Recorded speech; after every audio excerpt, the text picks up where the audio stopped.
Enjoy the ride.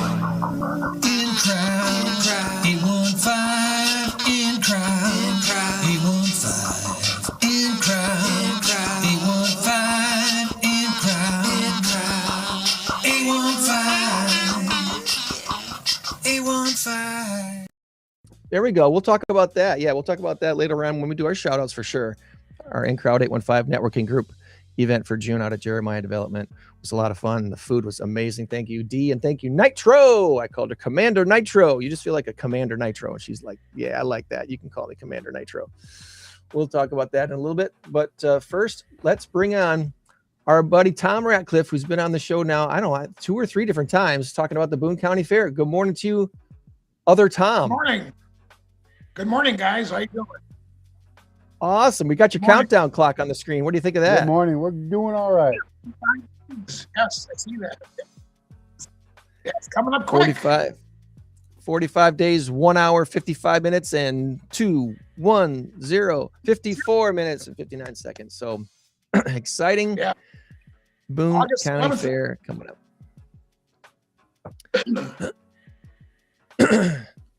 So before we get into all things Boone County Fair, though, we want to ask about you as our guest today, Tom. So I'm going to ask you to fill us in a little bit about yourself. Are you a longtime native Boone Countyan, or did you grow up somewhere else? Remind us about that.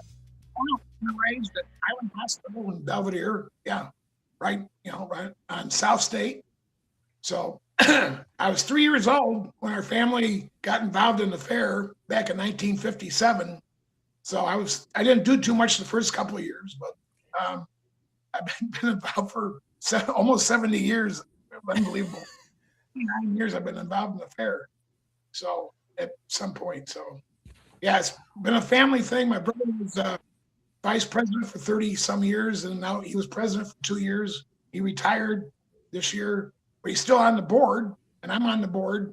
I've been handling the advertising and stuff, publicity and media for the last 15 years, which seems impossible. But so, yeah, I've been involved for a long time. The fair's we're passionate about it, and that's all we talk about it, like Thanksgiving and Christmas and stuff. Subject for the family, yeah. That's I got a feeling you guys treat the Boone County Fair like I've the last couple of years treated the Mass Karaoke Trivia Contest, which is the sign right above me. That's become the passion project of In Crowd 815, and so it's like every day I've got something at some point on my mind about, oh, we could do this better, or we should try this, or I should contact this person. So, but your logistic challenge is way bigger than this thing is. So, how many between vendors and service providers, you must have a huge Rolodex that you have to contact every year leading up to every year's fair. Oh my goodness. It's thousands of people, of just the people involved in. We have an appreciation dinner in September every year, to thank everybody. And we have like 650 to 750 people come to that. It's all different. We have like 30 different committees and so forth. We have 32 board members plus the 4 executive officers. And between the 36 of us or whatever, we put the whole thing together and have committees, and we have other volunteers, other Grange members, because the Grange owns and operates the fair, which is a family community service organization with its roots in agriculture.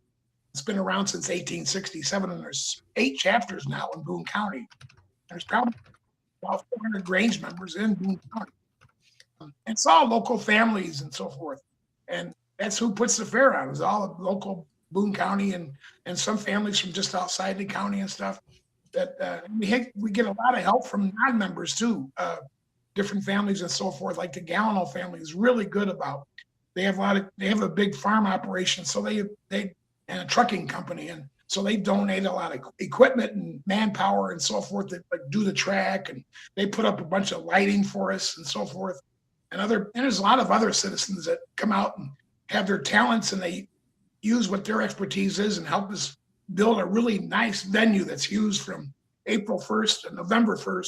And some weekends now we have 2 or 3 events going on at the fairgrounds. Like this weekend, fireworks, tonight. Yeah, tonight. I think a day Saturday, right? Yeah. So it's tonight. Well, yeah. For those watching live today, the Belvedere 4th of July parade is today at like 5:00, right? Exactly. Yeah. It's our Heritage Days. Yeah. And there's a big car show downtown and so forth, fireworks, and there's bouncy houses and a band at the fairgrounds starting about 6:00. So you can come out and, it's free. Just come out and bring your chair and blanket and some snacks, or I think there'll be some food trucks out there. So, but anyway, we have all kinds. We have a 10-day dog show coming up starting the 4th of July. It's going to be out there at the fairgrounds. We have like Urban Farm Girl Market and car meets, car shows, auctions, all kinds of stuff. But it's a great venue for the community, and we really strive to make it one of the finest venues can have. We started out with 80 acres in 1964, and now we have this great venue with all kinds of buildings and so forth. It's great. We're very proud and we're very blessed. Well, you should be. It's a beautiful facility, and I've often kind of wondered, the state would be smart to just call the Boone County Fair Illinois State Fair North and just do that, because you guys put on something that nobody else does in Northern Illinois, and not to your extent, that's for sure. Well, thank you. I appreciate that. We try. I mean, we really try. We're just like somebody once said, we're just a bunch of farmers trying to put on in 6 days. So it's a big undertaking, and sometimes it's kind of overwhelming, but we move forward and we keep doing it. And we try to make it, like you say, we try to find things we can make better every year. And we like to try things different. Like this year, we are doing something different. We have rodeos on Saturday instead of a headliner. We have 2 B&D rodeos of Indiana. He's kind of associated with the Matt Noble, who does the bull riding on Friday night. And this he's going to do 2 rodeos, and these will be a full-fledged rodeos with bronco busting, roping, all that other. There's like 8 different events, and it's a sanctioned rodeo with cowboys coming from all over to compete. Certain point. So it's 3:30 and 7:30 on Saturday. So that's something different. We like to try to mix it up. This will be the first time in 60 years we haven't had a headliner of some sort. So, we even have an Hispanic band on Wednesday night out of Chicago for our Hispanic community, because they're big supporters of the fair. They're so family oriented and so forth. They come out and they just love the fair. They love the bull riding and so forth and that kind of thing. And I think they'll love the rodeos and so forth. But we try to have something for everybody at the fair. Well, I've got your grandstand tickets and admission prices and stuff on the screen now, so people can take a look. And as soon as you said you were doing something different without a headliner, I'm sure there were some people who were saying, but what about the demo derbies? 1:00 and 6:00 Sunday, you're still doing the demo derbies, because that's a huge way to end the fair. Right. The demo derbies always do great. Robo Extreme does a great job with the demo derbies every year. He's been there for 7, 8, 9 years now. He does a great job with the demo derbies. Always has great participation. Also, the bull riding is still there. The bull riding is very popular on Friday night. That's at 7:00. And then, of course, tractor pulls all day Thursday, starting with farm tractors, and then pickup trucks and so forth in the afternoon. And, of course, the big show in the evening on Thursday, with the semis and the hot rods and the mod tractors and whatever. A lot of smoke and stuff. And it's Wednesday, and then the Queen pageant on Tuesday, which is free. So you can come out, and we have like 6 girls competing for Miss Boone County, and then we have like a dozen little Miss girls. The younger girls are competing for Little Miss in the pageant. So. Well, you can hear the tractor pulls from miles away, because those things get really loud. So bring your headphone, or bring your ear protectors if you go to that. It's very loud, and very smoky. I'm curious too, and this is one event planner to another, I guess, doing the rodeo obviously has a lot more logistics involved than bringing in a headliner with a singer or whatever, a band. Is the cost relatively the same, or is it a little bit cheaper to bring in a rodeo and because they handle so many different things? I'm kind of curious about that. Oh, no, the rodeo actually, yeah, is cheaper. I mean, Yeah. last year with the headliner, all in all, I mean, the talent, Justin Moore himself cost probably like $125,000 for just himself, and then a $5,000 for opening act, and then another $125,000 for sound, lighting, and labor, and because you have to have Yeah. union people stage up and so forth. So it's like a $250,000 outlay for the headliner. But the rodeo's cheaper, and also he's associated with Matt Noble, so Matt has a lot of what we set up for Friday night can stay there. A lot of the stuff will stay there for Saturday, the gates and so forth. It's just set up a little different, of course, for the rodeo. So they kind of work together with that kind of thing. So it should be, I think it'll be much easier actually, because the headliners can be a little tricky with their demands for different things. So Yeah. so we'll see. I mean, we're going to try it. If it doesn't work, we'll try something else. But we always mix it up. It's worth it. It's worth it to try it. And you're going to get a lot of people from southern Wisconsin and northern Illinois who's never been to a rodeo before, that's always wanted to go. So they're going to be interested in checking it out. And Right. your other rodeo fans that have been to rodeos in the past and know how much excitement they are and how fun they are. I think you're going to have a great turnout. Obviously, weather related. It's all weather related. At the fairs, the hinges on decent weather. Right. If the fair was this coming week, you'd be planning for the hot stuff and hydrating like crazy. And Right. It boils down to weather. I mean, you put all this together. We built it's like building a city and then all of a sudden, I mean, it depends on the weather. I mean, so much so. I mean, all the advertising and stuff I do doesn't mean anything if it's like raining every day. So it's like, right. and how much do we commit to this? And it's like farming. It's a gamble. And the weather is such a big factor. Yeah. So obviously you've been involved with the fair for so many years. What are some of the like the records or the most attended years or biggest draws? What's kind of some of the highlights that you'd like to share with people when you're talking about the fair in general? Well, we're very fortunate for one that we have a great location, and we have a great layout, nice flat. We got that 80 acres, like I said, in 1964. Now we have 183 acres, and we took our time laying it out. So we went out, we visited some other fairs and saw their layouts. Gates you can come in, so you can park. We have parking all around the fair, and we have different gates around the fair. So there's always a gate nearby to get into the fair.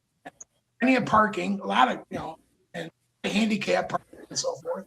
And then we have a great layout with the barns over here, and then the grandstand. All the main roads from the main gate lead to the grandstand.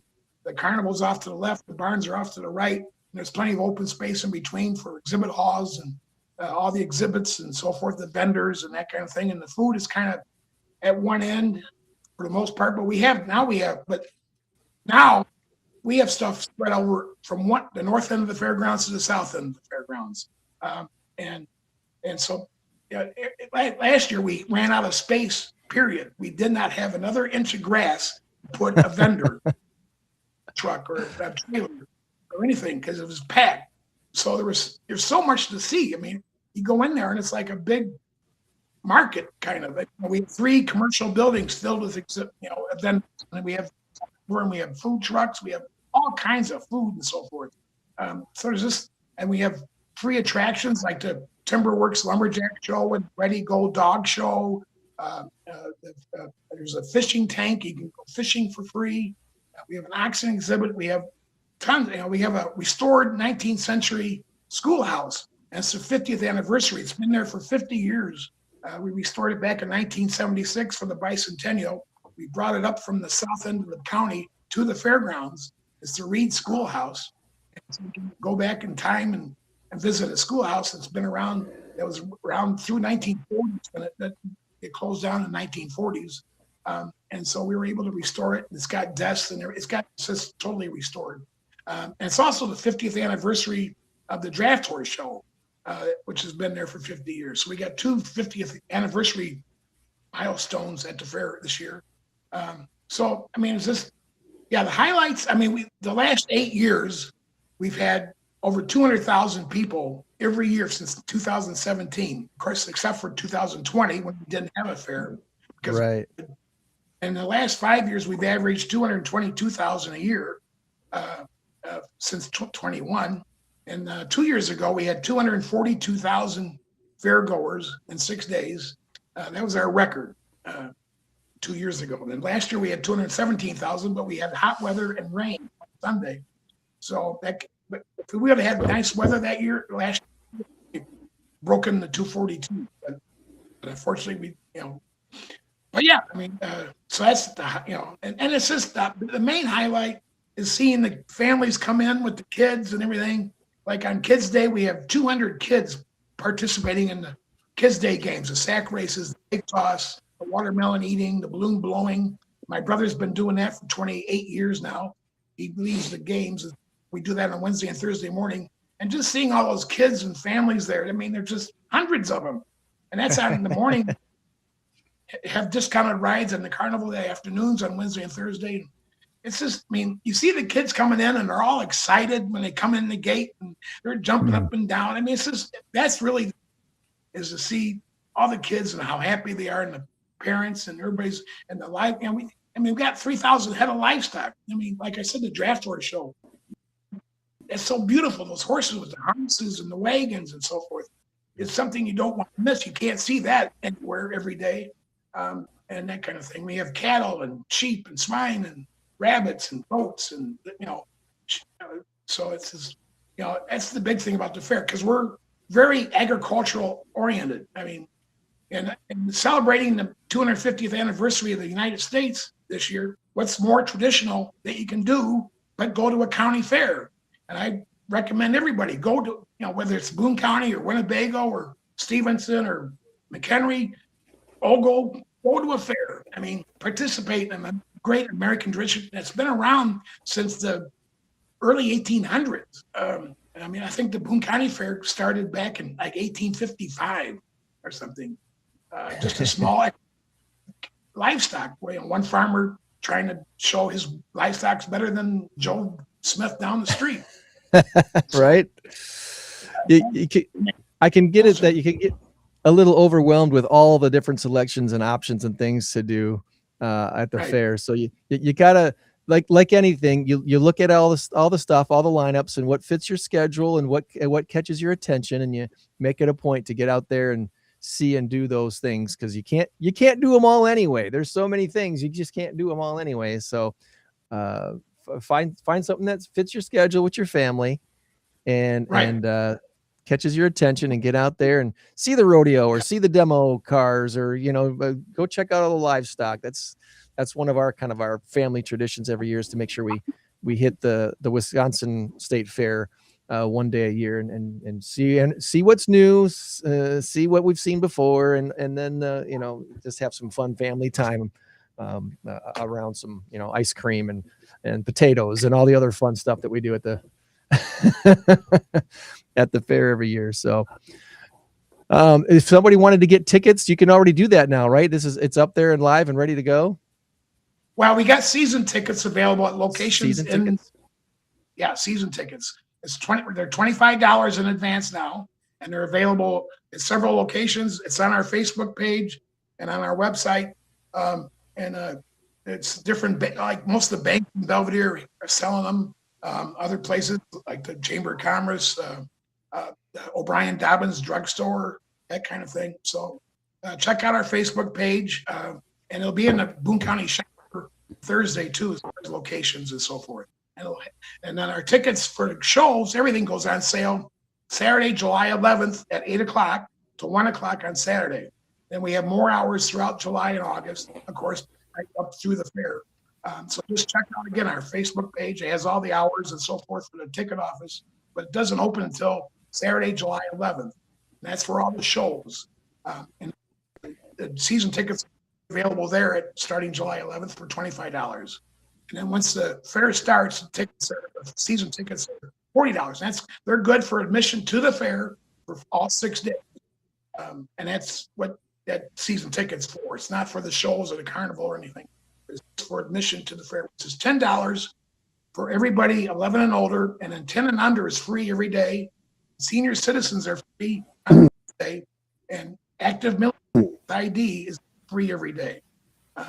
So that's our prices, pretty simple, and free parking, and come out and fair. And like that's why the season ticket's good, because you can't do everything in one day. Maybe just come out and do your thing and on what your favorite food, and then come out and see the livestock, and then come out and do a show, whatever.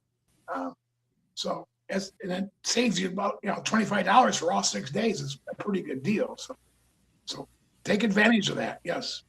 Yeah, there's a whole list of places where you can get season tickets for only $25 at in and around Belvedere, so in around Boone County. So lots of places to go to get your tickets.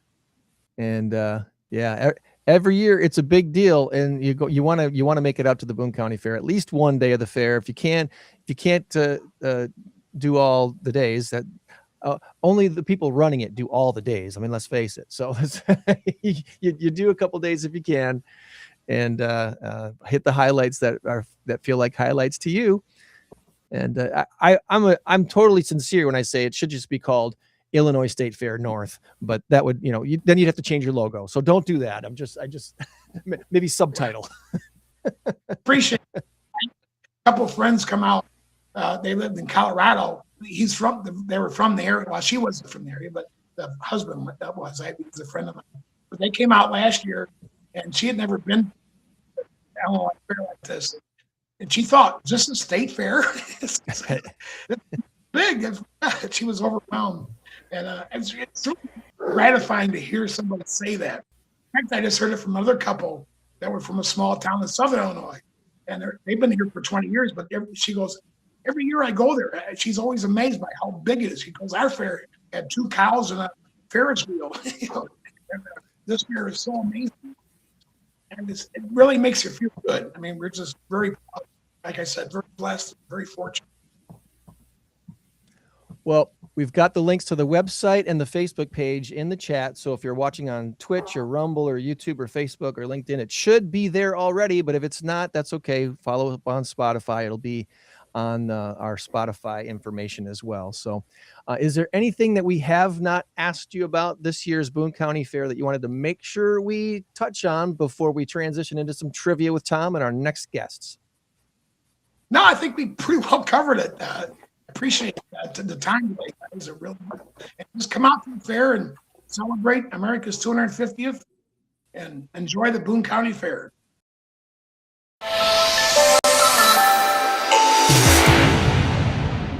We're going to introduce our guest, who's started a new not-for-profit here in the 815 called Sleep in Heavenly Peace. And I'm looking forward to hearing all about the inspiration behind it. Patrick Fox, welcome to the In Crowd 815 podcast. How are you this morning? Living a dream. Living the dream and sleeping well, because you have a bed and you want kids to have their own beds. And that's why apparently you started this not-for-profit. But before we get to that, we want to learn about Patrick first. Okay, so tell us about you. Did you grow up in the 815, or are you a transplant and just happen to be made for Rockford? Well, my wife and I have been here since 1960. Both our parents moved to Rockford just a few months apart from each other back in the day. My wife and I are both retired teachers in Rockford. She has been while she was a teacher full-time, she worked a second job when we had children in the house, and she's been music and a deacon in our church, Christ Lutheran Church in Rockford, deacon, worship coordinator, music and choir director, worship coordinator. You name it, she's doing it at Christ Lutheran Church. She can. She loves it. Like I said, we were both teachers. She taught just west of Rockford for 20 years, in addition to Rockford. And I taught at Jefferson, East, and Auburn, for 15 years. And I've been an entrepreneur, and I've been trying my entire life. I've been always been an advocate of both family. Anything I've done has been focused on trying to help the community grow and get stronger from the bottom up to a certain extent. And I've loved it along the way. And this is Sleep in Heavenly Peace is something that sadly is very much needed in Rockford. And we're going to do our best to eliminate business in the city of Rockford. Okay. Well, it's really kind of serendipitous, if you will.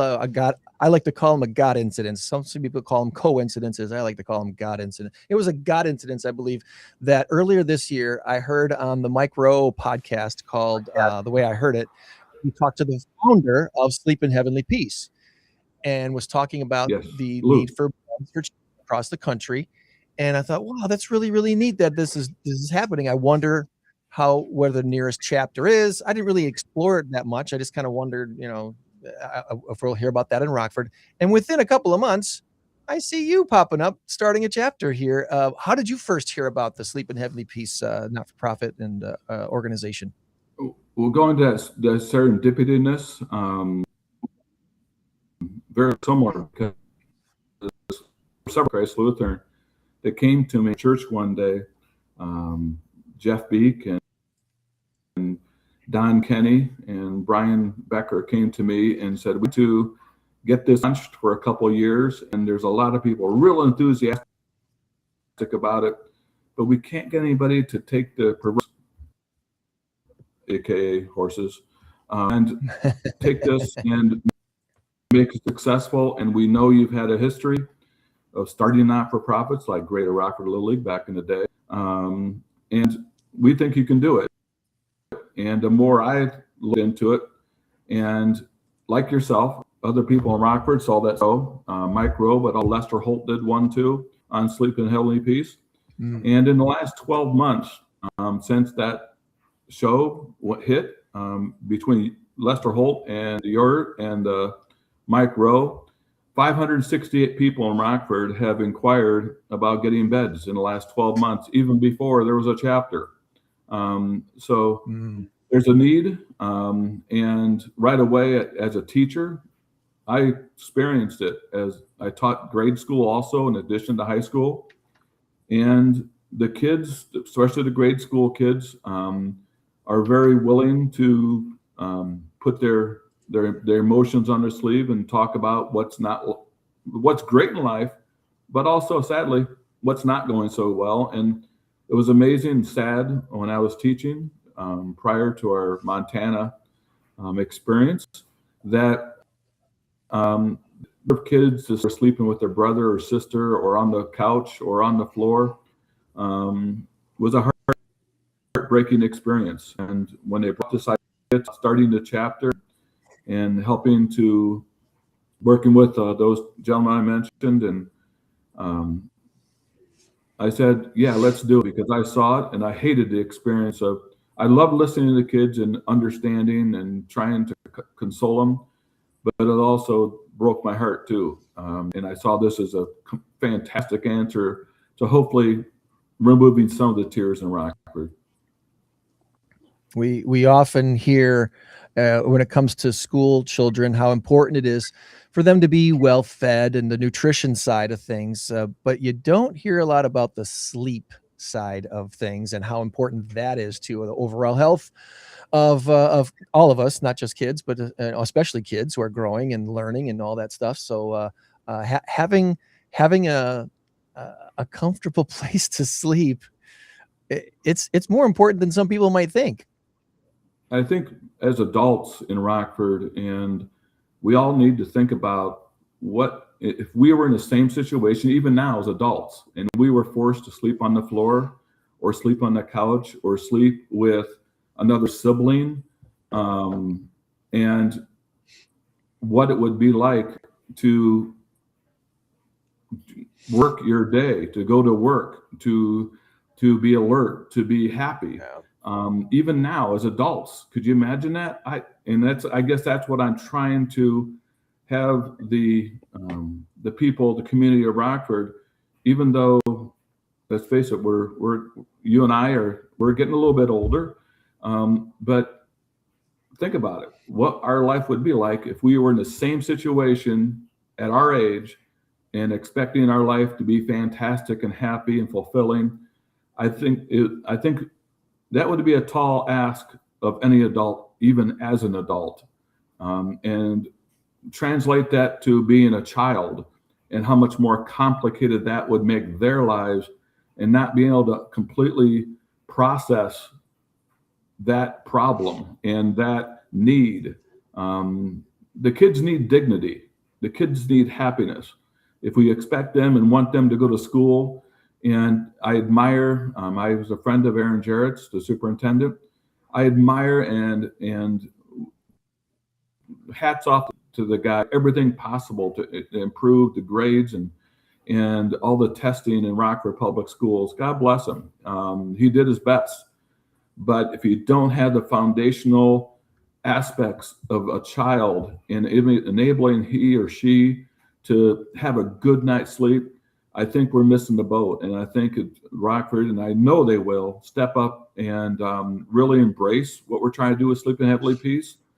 Because put yourself in their seat, as an adult, put yourself in their position, and I think Rockford will jump to help this type of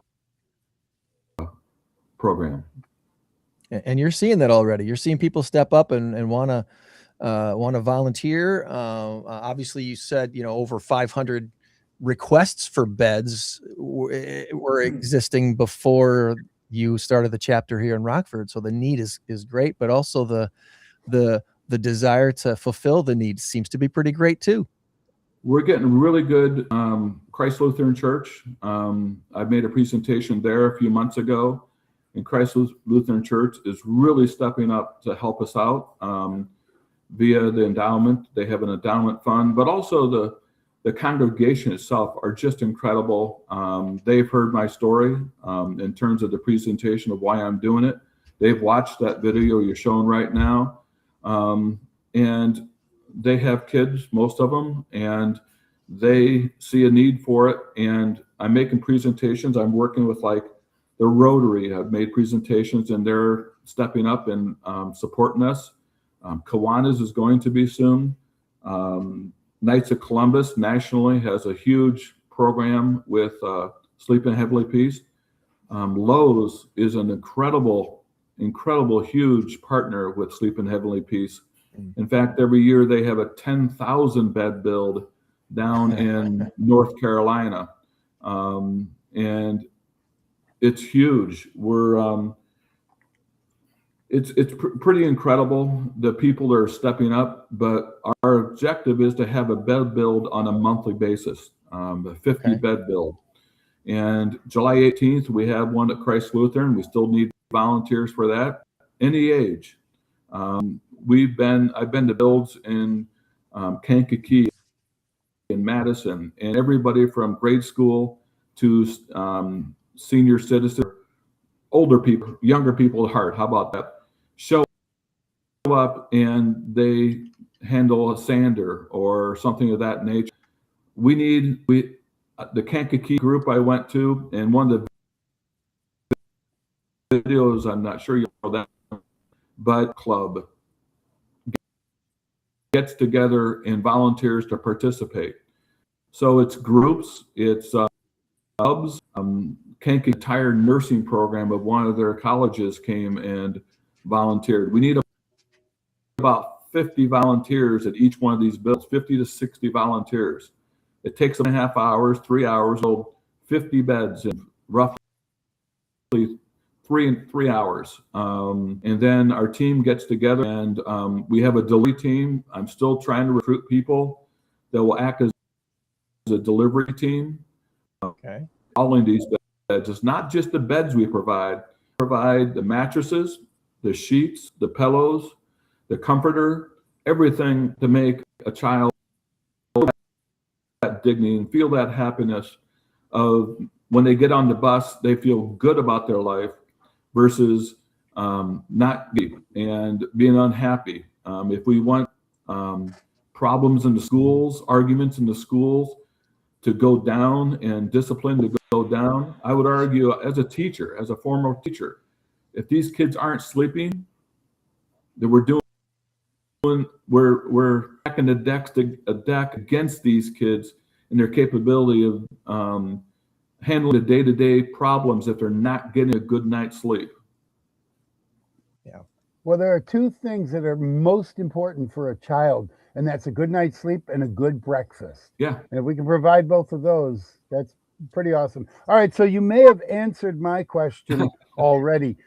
Do you do strictly built beds, or do you purchase beds for kids, like on an emergency basis? If somebody needed a bed, will you purchase a bed, No. maybe at a thrift store or something like that? No. Sleeping in Heavenly, there's other organizations that do that. There's some organizations in Rockford that are exceptionally at filling that need. Sleeping in Heavenly Feast, is focusing on build beds. We have families in Rockford our portal, because we're just a startup and we're just launching in the next week, actually, technically, because we're having our first build. They'll be able to go on our website, which is Sleep in a Heavenly Peace, and you've actually brought it up there in your screen, and they can apply for a bed. And we have a person that an applications manager, Lori Murphy and Tammy Farron. They're going to be working, and also with my wife, Jennifer. They'll be working together to go through these applications and make sure that the people are, and actually, because what we don't want are people getting beds and then let's just say not using for their intent. So we actually go to the house, rebuild the beds, because when we go to the house, they're like guardrails, they're headboards, and we assemble them at the house. So Nice. they're for kids 3 to 17 years old, with a house or a rental or whatever you want, or an apartment. But we want to stay in our lane, and we want to focus on what we're doing for kids 3 to 17. That's awesome. That's awesome. Are you is your not-for-profit currently collaborating with any other not-for-profits in the area? Because I'm seeing what you're doing, and I immediately think of, wow, there's a connection there with Rock House Kids or something like that here locally. We're going to work with all of them, and I'm trying to set up a point to talk with them, do presentations. I've done a presentation, like I said, at Christ Lutheran, then at Kiwanis, hopefully next month, Knights of Columbus, but also Salvation Army on where the old Circuit City is. We're collaborating with them because we're very much in the same. We're trying to help a similar clientele, and we're working with them. I think it's called Ruthie's Kitchen, I think it's called. And we're working with it. We've started working with the city of Rockford. Tom McNamara and his folks. We're starting to work with them. Like I said a few minutes ago, we're in the launch phase, and so we're just trying to develop that network. And I ask that for all those folks like Ruthie's Kitchen and all those other agencies that feel that what we're trying to do is in concert with them, we love it, because sadly our clientele, God willing, someday we won't have the clientele. I personally would like not to have any bedlessness problem, but the reality is what it is. But I want to work with all the organizations, and our group wants to work with all the organizations. because alone we're not going to make it. Together, I think we can make a big impact because we have a really narrow charter in terms of what we're trying to accomplish compared to some of those other agencies and other not-for-profits. Ours is narrow. But I think sometimes that's really, really the best way to go about it is a narrow focus, eliminating bedlessness for kids 3 to 17. And we have a niche in Rockford, and I think a lot of people are going to realize that more and more. Yeah. Yeah. Well, this is really exciting. I think a lot of people hearing about this for the first time, that especially if you've been looking for like a ground floor not-for-profit opportunity to jump in on, this is it. Here it is. This is what you've been waiting for. Here's your sign, everybody. Here's your sign. Exactly. So come on out. And if you're looking for that Yeah. kind of ground floor opportunities, jump into Sleep in Heavenly Peace now. Go ahead, Tom. And well, if you're a handyman and you've Mhm. got some time on the weekends or some time on a Monday morning or a Thursday morning or whatever, that'd be something wonderful, and it's a way to give back. And I don't know, you probably don't have to be, sold out man or woman of God. I'm not suggesting that, whatever. No. I'm just saying the idea here is to get kids beds. We're not interested in your background. We're not interested in anything else. And I hope I'm not speaking out of turn. I'll let you handle that one. But I'm just saying, just come one, come all. Just bring your tools, bring your No tools. bring We your have heart. we have all the tools. All right. Sweet. Okay. We have all the Well, tools. okay. And We're good. we train everybody at every position. Like I said, we would like, now you have to sign up. If you go to our web page, it says volunteer here. You'll hit it. Once you find our page, SHP Rockford chapter, you'll go down and you'll see the build. Like July 18th, we have one scheduled. And if you want to volunteer, you sign up there. And if a child's going to do it, make sure you have to. That's the Facebook page, but you go to our website. Go back to the website here. Yeah, if you go all the way down at the bottom there, I think. Keep going a little further. There you. Upcoming local events. There we There you go. All right. You go in there and you tap on them, and then you actually have to fill out the live. And we do limit. We just don't want everybody. We don't want 100 people showing up, because we don't want to be one of those organizations where there's tons of people to come and a quarter of them do nothing. We want to use every person that comes, because Sleep in Heavenly Peace isn't just about doing this for the kids. All right, we're more diverse than that. I went to a build in Kankakee, and it was a 60-bed build at a Lowe's there, and they had 100 volunteers showed up. 100 volunteers signed up. Roughly 90 showed up, and they did it in 2 shifts. And the camaraderie and the building of relationships from every ethnicity, every demographic, every ability level. We had people that showed up. One gentleman rolled up in a wheelchair and said, I want to volunteer my time, but you probably don't have anything for me to do. They wheeled him up to a chair, up to a table, gave him a handheld sander, and he went to town for 3 hours. And occasionally people would take a break to get water. This guy worked diligently for 3 hours, loved everything about it, talked with all the people around him. And what he got out of that, when he was done with it, he was on the borderline of being emotional, because he felt his worth.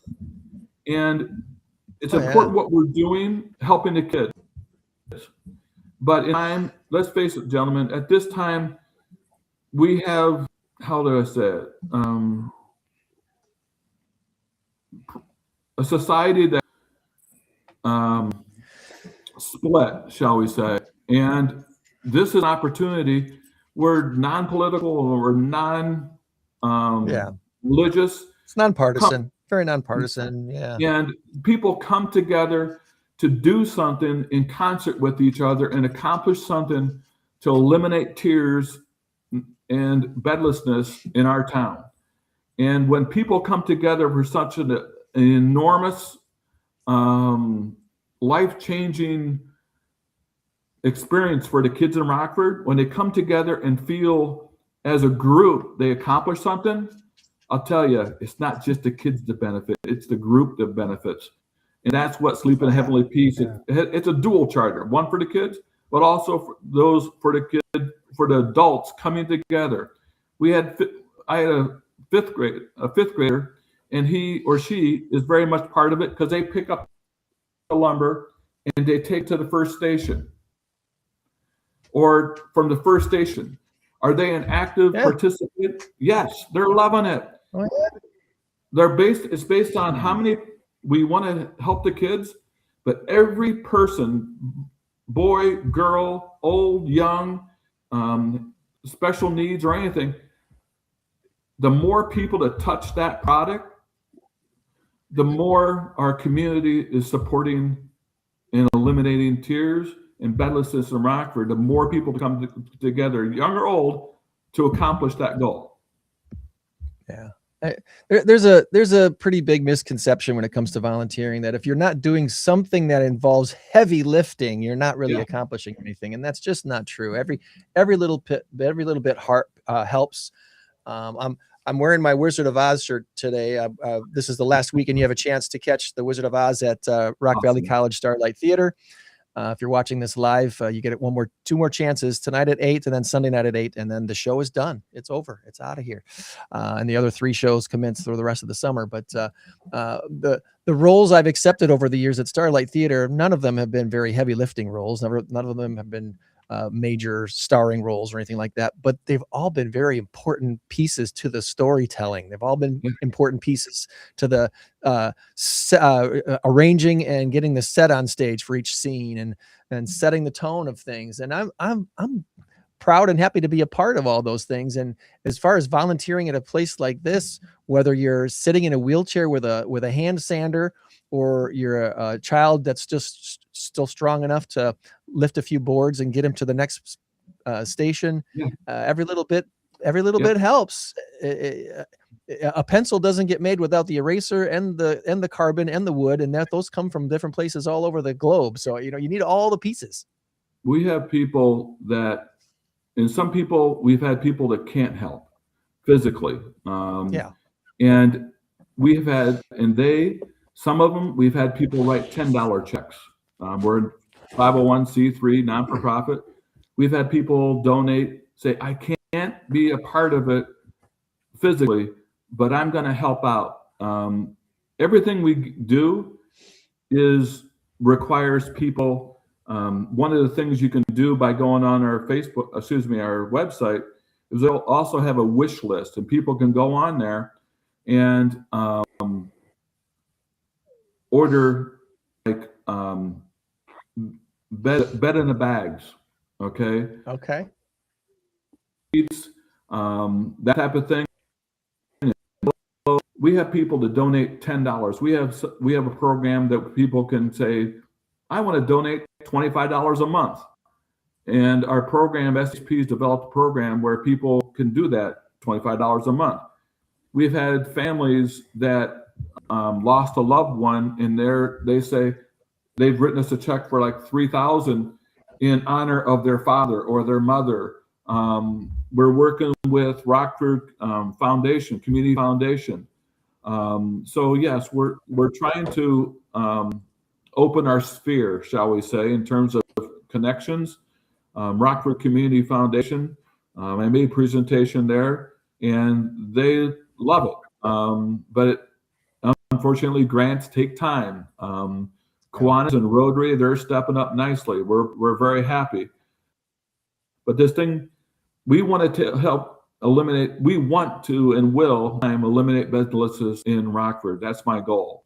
But to do that, people have to step up up and help us. Maybe not physically, but everything supply 50 beds. But what we need 50 sets of sheets, 50 pillows, 50 comforters, an organization of ladies, most of them are ladies. I guess there's a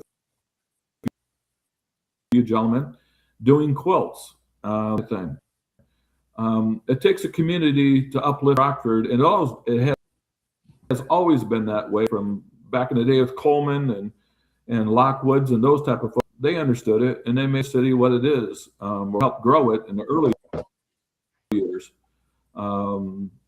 So we're launching, coming out strong, and we will bedless sound. And Rockford, I know we'll figure it out and jump to our assistance and help us and work with us. I want that more than anything. We need to come together as a community more and more and more to solve the problems.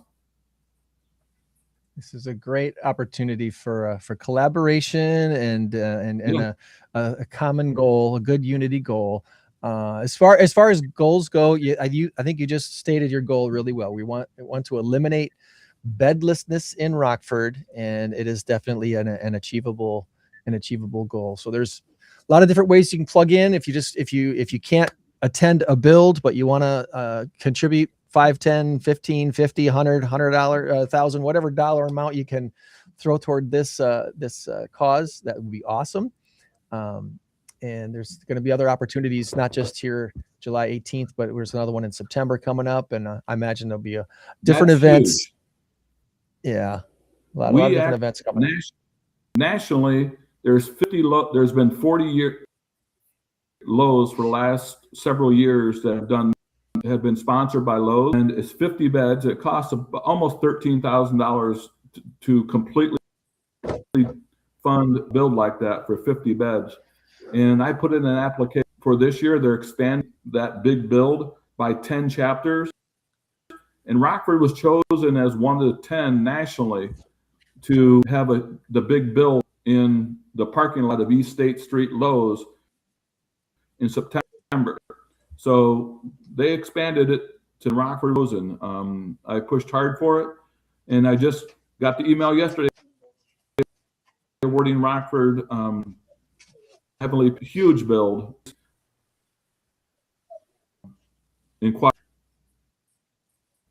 Nice. Excited. Did they express any interest in having like a build in their parking lot or something like that? Would that make sense for them or for you? I don't even know. That's where we're having it. We're having it in their front parking lot. You are. Yeah. The beauty of what we do, our entire operation runs off a generator. So we can do in August, I'm trying to set up where we do our build downtown Rockford. We're trying to set it up. We're trying to still work on the logistics, but August 15th, I'd like to do it in the parking lot of Memorial Hall there on August 18th, because our drill press and our sanders and anything else we need for electricity. Now, a lot of it runs on NiCad batteries now, but there are things that require power. So we have a large generator. So we're able to do it in parking lots. We're able to do it in yards. We're able to everywhere because we're mobile. And we set up our tables and our canopies.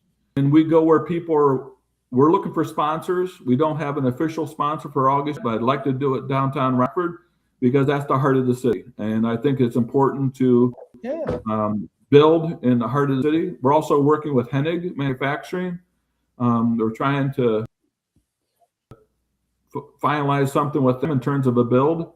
But August, we're trying to do it down in where the old Elks Club. I'd like to do it there. We're trying to figure out how we can get permission to do it at the next to Memorial Hall or the parking lot on August 15th. So that's piece of Sleep in Heavenly Peace. So nice. Good deal. It's like a MASH unit with beds. it is. It really MASH unit with a smile. Exactly. That's awesome. That's right. That's awesome. Well, No one dies, they just sleep well. Yeah, that should be your slogan. Yeah. well, it's- we've been using AI to give us some questions most weeks for our guests, and seeing what it does for us. And this week, let's see if Gemini has done a good job of giving me good questions to ask you in case we missed anything in our chat so far. Here's what Gemini gave me when I asked for 3 good questions for Patrick Fox, who started a new Sleep in Heavenly Peace chapter here in Rockford. It says, Sleep in Heavenly Peace does phenomenal work with their clear, powerful mission. No kid sleeps on the floor in our town. And because the Rockford chapter relies entirely on local volunteers rolling up their sleeves to build and deliver handmade bunk beds and mattresses and bedding, our interview with Patrick Fox is a great opportunity to showcase grassroots, high-impact community leadership. Here's 3 great questions. Number 1, the human value of an equity sanctuary. Patrick, the core mission of Sleep in Heavenly Peace is so clear and so powerful. No kid sleeps on the floor in our town. So when we think about a home, a bed isn't just a piece of furniture. It's a safe space where a kid can dream and rest and feel secure.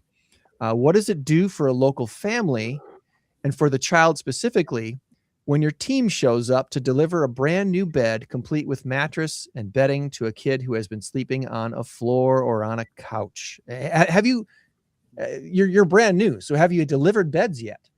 Yes. One of the things when we launch, we have to go through some training out in Utah where the companies, where the headquarters, shall we say, are located. And we go on deliveries. I've been with the Madison group as well as the group. There's another group in Edgerton that actually Wisconsin has the most chapters of state in the United States. Wisconsin. Oh, wow. They're really working hard up there and incredible support. And the one, it's PTSD in a positive way, if that makes any sense. Because when you see the kids and their faces light up, if we presume you're human and you experience those kids, the little kids walking into their bedroom to see their bed that they've never had before. Many of these kids never have had a bed. And you see their eyes and you see the tears, it will rock your world. It will absolutely rock your world. Some kids are scared because they're like, is this really for me or are you just teasing me? Because they're so afraid they'll lose it. And when the parent or guardian is able to convince them this is yours, it all goes away, it just evaporates and your life changes. And so we are in the process of recruiting those bed build teams because we're going to build them and we need people to help us. There's protocols and there's training for those folks to go out and build the beds. We're still looking for volunteers to help with that challenge or that component of our operation, but it will change your life. And it did mine, and it just reemphasized how important what we're doing it is to these kids. And that's kind of what question 2 is all about. Building a lifestyle. We call it a lifestyle surplus. Building a lifestyle surplus with volunteers. It says question 2: a unique element of Sleep in Heavenly Peace is that your chapter doesn't just buy beds; you build them from scratch at community build events. So you're bringing together local businesses, churches, and residents to literally saw the wood, sand the frames, assemble the final product. What has leading these build days taught you about the spirit of the Rockford area, and how does giving volunteers a hands-on role like this create a true lifestyle surplus of community pride. You've already touched on a lot of this already, that the things that you've seen have really, like the guy in the wheelchair sanding a bed frame. It's been pretty special already. It has. Now, the one thing your AI kind of vote on a little bit was it's not just bunk beds. All right. Right. We also do the twins. We offer bunks if need be. Okay. But it's also the twins itself. The Rockford has my professional life. Years ago, when I started Greater Rockford Little League, a lot of people said it'll never take hold, never support it, right? And it was amazing, the support that I was able to garner with Greater Rockford League and getting that up and going. And it was a tremendous success during my tenure. And I, from the bottom of my heart and with a lot of prayers, say and have utmost confidence, rock credibility within itself, from its founding years to the 80s and 90s when I had, and people like Webb's Norman, the Rockford Park District were creators of a network to make Rockford powerful. And I think Rockford, very good direction. It's getting stronger and stronger, and it will, because every town or has their issues, but I would argue that Rockford, in its heart, has a great deal of ability to step up and make a big difference, a lot of lives. And I don't think sometimes Rockford understands how much power they have as a group. Things happen in a big, big way. That's what I'm hoping I can ignite. I got a quote next to me, Patrick, next to my desk over here, which is our deepest fear. You probably have heard this quote before. It says, our deepest fear is not that we're inadequate. Our deepest fear is that we are powerful beyond measure. It is our light, not our darkness, that most frightens us. We ask ourselves, who am I to be brilliant, gorgeous, talented, and fabulous? Actually, who are you not to be? You are a child of God. You playing small does not serve the world. And it goes on to a little bit more to encourage people on the bad day. Rockford community is incredibly powerful. And I think, in my opinion, when Rockford community, by and large, begins to realize, it'll just explode in a huge, powerful way, and a lot will be accomplished. We just understand how powerful they are. Yeah, I believe that. And question number 3 kind of goes into that as well.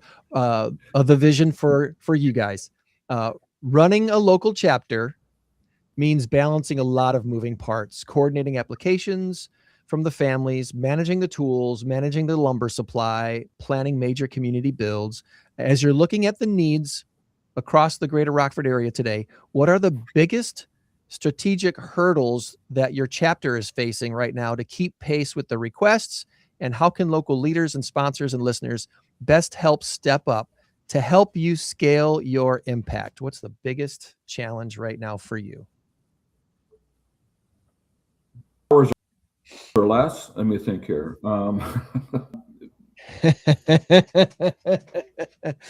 As a startup, they're all there, I know, right? But it's finding those people who are really going to fill these roles, right? Yeah. I guess I'd love to talk and make presentations at every church possible in the city of Rockford, every organization. I want to be in a position where, like, working with, for an example, Rockford Community Foundation, and work in conjunction with the city of Rockford in terms of, I think, has a lot of power when the right story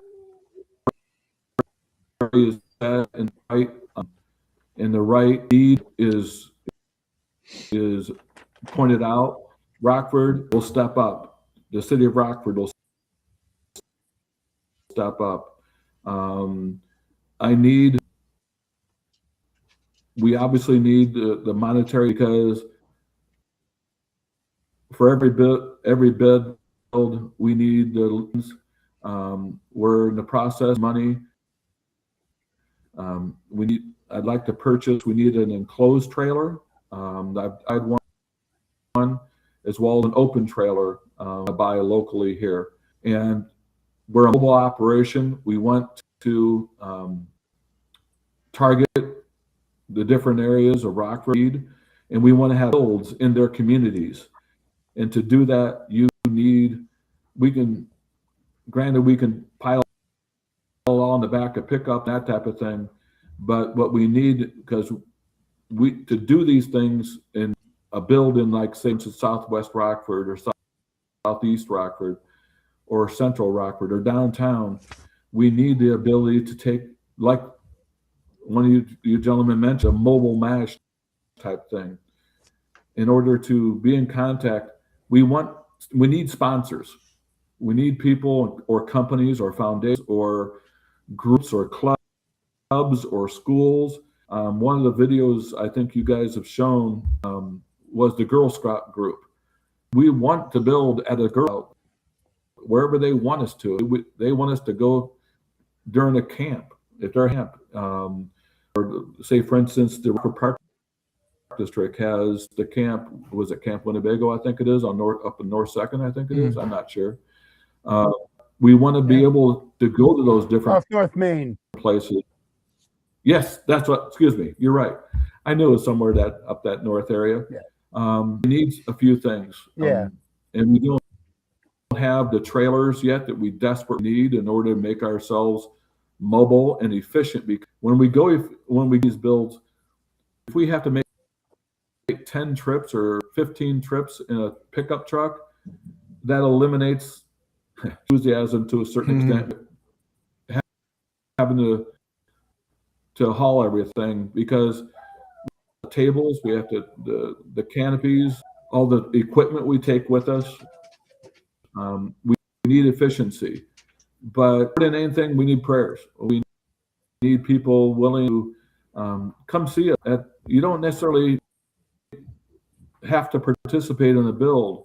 You can come and take a look at what we're doing, stand back and watch what we're trying to, and bringing people together to accomplish. They say eliminate no kids sleep in our bed in our town.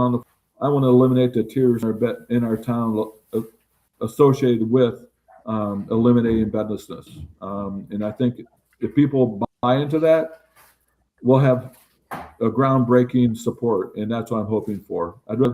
The more money we get contributed, the bigger bed builds we'll have.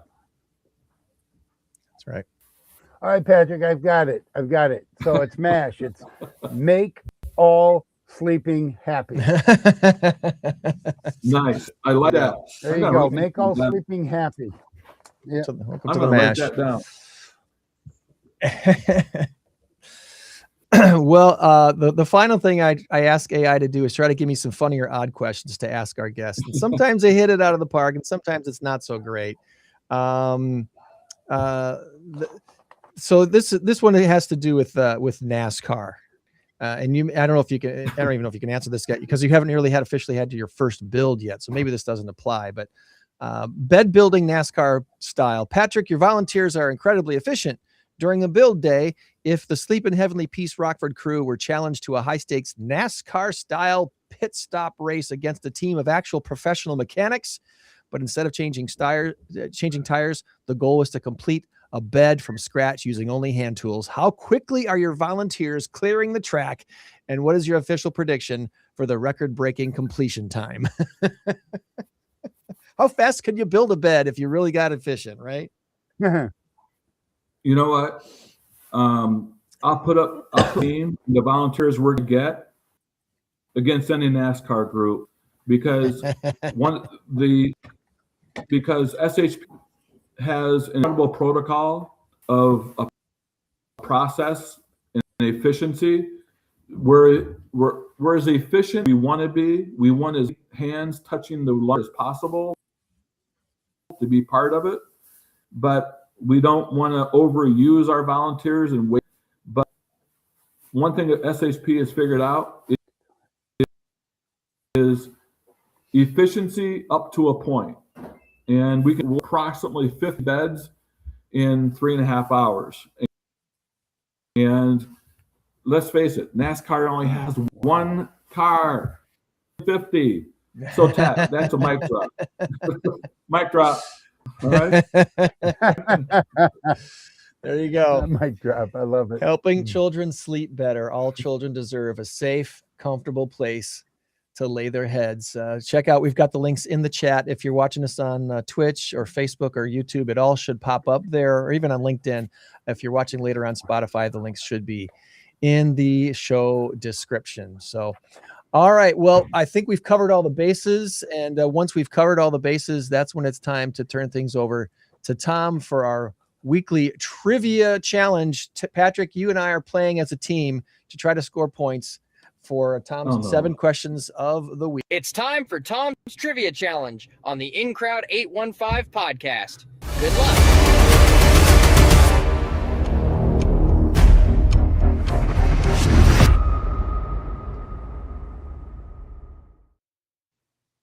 All right, Tom, what do we got this week? All right, Snoopy's sleeping in, All right, so game I've got time. my helper. I got my other helper here. What's that, boy? Yeah, it'll be good. Don't worry. All right, so Patrick, it could also be make all sleep heavenly. We could do that too. So There you either go. way. Look at you. You got your hat on backwards. I love it. You're ready for action. Game time. Yeah. Game on. Yeah, baby. Oh, I love it. I love it. There we go. All right. So there is a bit of a theme to today's questions. You'll figure it out when we hit question number 3. All right. And by the way, this whole trivia thing that we do is not designed to make you feel bad, feel stupid, feel anything other than, hey, that was kind of fun. Let's do it again. And you can play trivia every Wednesday night if you so are so inclined. You can come out to Louis and play. And I am working on a second place. I'll keep everybody posted on that. So here we go. Which is heavier? This has nothing to do with today's topic, but which is heavier, a grizzly bear or a polar bear? Once Grizzly again, bear which or a is polar heavier, bear? a grizzly bear or a polar bear? Both Is there are a really buzzer I big. hit something? Well, we're Nope. working together as a team, so we talked this out. Working We're trying to together score as a together. team. Yep. Personally, They're I saw both this in- huge. Yes. We had a place out in Montana we just sold, and we had Okay. grizzly. All right. They're big, very big. But technically, because I saw it on TV, and the polar bear is bigger. I believe you. I You- think it's right. You are exactly correct. 700 to 1,300 pounds for a polar bear, and a grizzly bear 400 to 600. Even on the high end of the grizzly and the low end of the polar bear, there's still polar bear's still bigger. I think Polar they're about bears are 300 just pounds when they're born. huge. I Just love polar huge. bears. I love it. I love polar bears. As All you right. can I tell, always- I love Yeah, I love my animals. I always feel good if we get 4 or 5 out of Tom's 7 questions right as All right. a We're good hot. weekend. We're So let's hot. see if we got one for one. All right, here we go. Well, Joey Chestnut won again. This time he ate how many Nathan's hot dogs? Was it 66 or 76? Once again, Joey Chestnut won again. He needs a hobby. He needs a job, actually. This time, how many Nathan's hot dogs did he eat? 66 or 76? I didn't hear the results this year, the Well- July 4th hot dog contest. So I don't I'm think he's curious what his challenges were. I don't think he's a fan of Route 66. I also think Joey is a person that's into branding, and given the fact that that we just did the 2026 and the 76 thing. My bet is because of the nostalgia of the 1776. I like where you're going with I'd this. say Joey, the branding wizard, chestnut 76. Like All right, you that. agree with that, Greg? Yeah, absolutely, 100%. So last year he ate 71 and a half hot dogs, which was a record, and that record Ooh. still stands. It was 66. Oh, bummer. Ryan, I'm Okay. so sorry about You that. missed I wonder out if he on tried- that brain. What's What that? a lightweight. Jeez. Lightweight. What a lightweight. Like, yeah. I can't even eat 66 jelly beans without barfing. So, wow. All right, here we go. Here we go. Number 3, the peace sign was created in 1958. Was it an anti-war symbol or an anti-nuclear symbol? Once again, the peace sign was created in 1958. Was it anti-war or anti-nuclear at the time? 58 was what, Korean War time? Yeah, I think it was done by then, and we were ramping up in Vietnam, starting the whole issues in Vietnam, Hmm. and then we had the I Cuban don't Missile know. Crisis, which was kind of directly related. Well, it was Russia, but Ooh. whatever. It was all Is that like a bread- political is that unrest in the breadcrumb? world. That's a breadcrumb. I don't know, but I'm leaning toward the anti-nuclear thing though. I'm leaning toward that for some reason. I don't know why. I think the nuclear stuff was amping up in the 50s, right? So maybe Yeah, that Mhm. was I'll go with an that. anti-nuclear move. That's reasonable.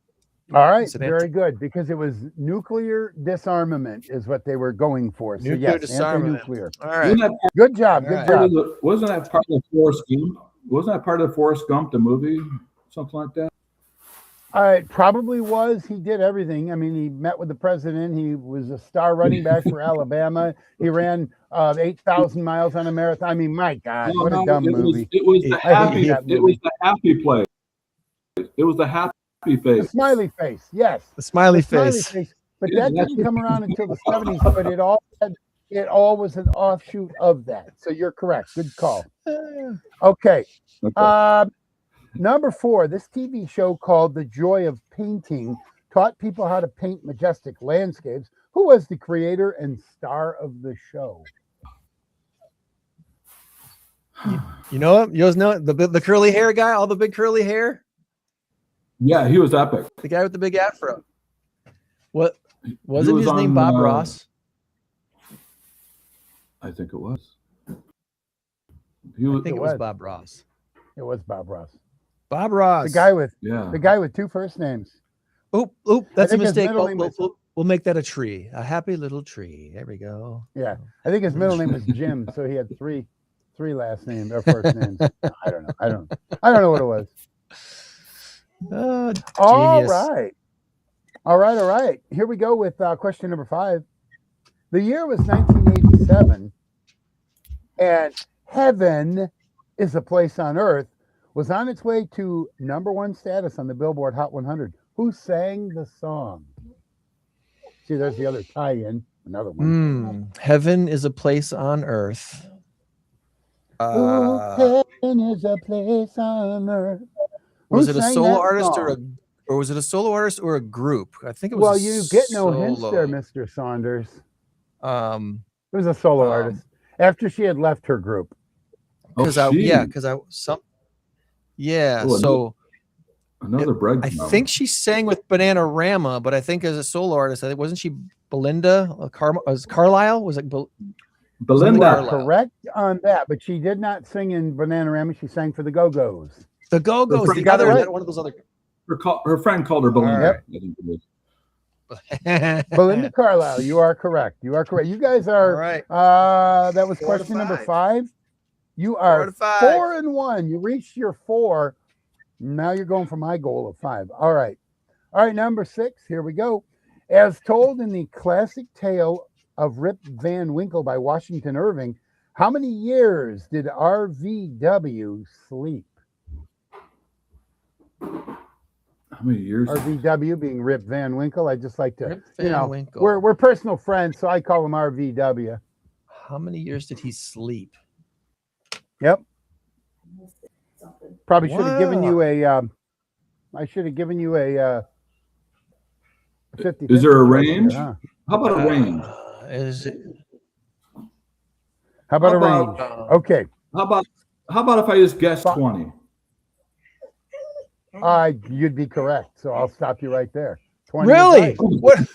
Yep. Way to go, Was that Patrick. really a guess, or was it an educated guess? Or Oh, yeah, that was good. You guys are 5-1. This is going. You will Yeah. be tied for second all time with 6. If you get Come on. this, we've had a few 7s. So here we go. Here we go. Here we go. Today and yesterday was Brat Days, Alpine Kiwanis. So Brat Days today. What year marked the very first Alpine Kiwanis Brat Days in Rockford, Illinois? Was it 1961 or 1971? We had them on the show too, and to promote the event. And I'm trying to remember if she said it was 71 when they started the Brat Days, because I know it started quite small. I know it was. yeah.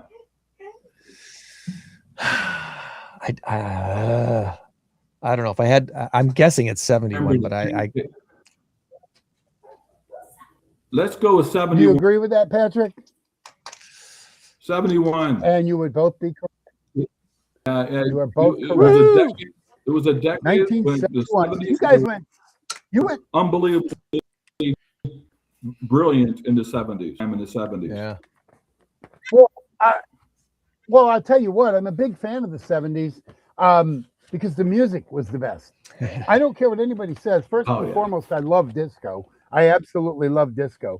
But the mix of music, you had everything from bubblegum, a lot of one-hit wonders, a lot of great one-hit And wonders. You had, Milli Vanilli, you I had think, too, disco, right? you had some good rock stuff, and then you had that Oh no, no, they were 90s. They were 90s. Well, If Milli Vanilli wasn't actually singing, does it really count? No, No. it does not. They- They didn't. they They, just had- lost their Grammy. they just had to look good. Yeah. They just had to Girl, look I'm good. gonna miss you. Well, on that song, "Girl, I'm Gonna Miss You," he was actually talking about Grammy. I'm gonna miss you. So Oh. Yeah. Same. All right, I agree. The 70s were, Patrick. 70s were the best decade for rock and roll. Yeah. oh, it Absolutely. was no question about it. My favorite all-time group. They came out in '69, actually. Led Zeppelin, and then Leonard Skinner. They're 1 and 1A. I vacillate between the two. Two of the greatest groups ever. Yep. Absolutely The love Zepp. them. You The know. Zepp. Well, Patrick, it's been Yeah. a great hour learning about what you're doing with Sleep in Heavenly Peace, and we definitely want to keep tracking along with you. In fact, we would highly encourage you to get a business partner to be in our next Mass Karaoke Trivia Contest, which is happening on October 1st at Tabala. The winning team wins $8,000 for their chosen not-for-profit. So we have 3 teams signed up. We have room for 12. So we're still seeking 9 more teams to be playing for their chosen not-for-profit. And the masked portion of the contest isn't wearing masks while you sing your karaoke song, although you can if you want to. The masked portion is the fact that each of the 12 teams playing has a table centerpiece at their table, and we know who the sponsor is of the team, what business has sponsored the team to be there, but we don't know the not-for-profit they're playing for until the end of the night when we reveal the scores and who won. So every team gets a chance to talk about their not-for-profit at the end of the night that they're playing for and why they chose them. And we've given out over $20,000 the first 4 times we've played this game, and just October 1st alone, we'll have over $10,000 in prize money to give out. So it's going to be a very exciting night at Tabala, Thursday night, October 1st.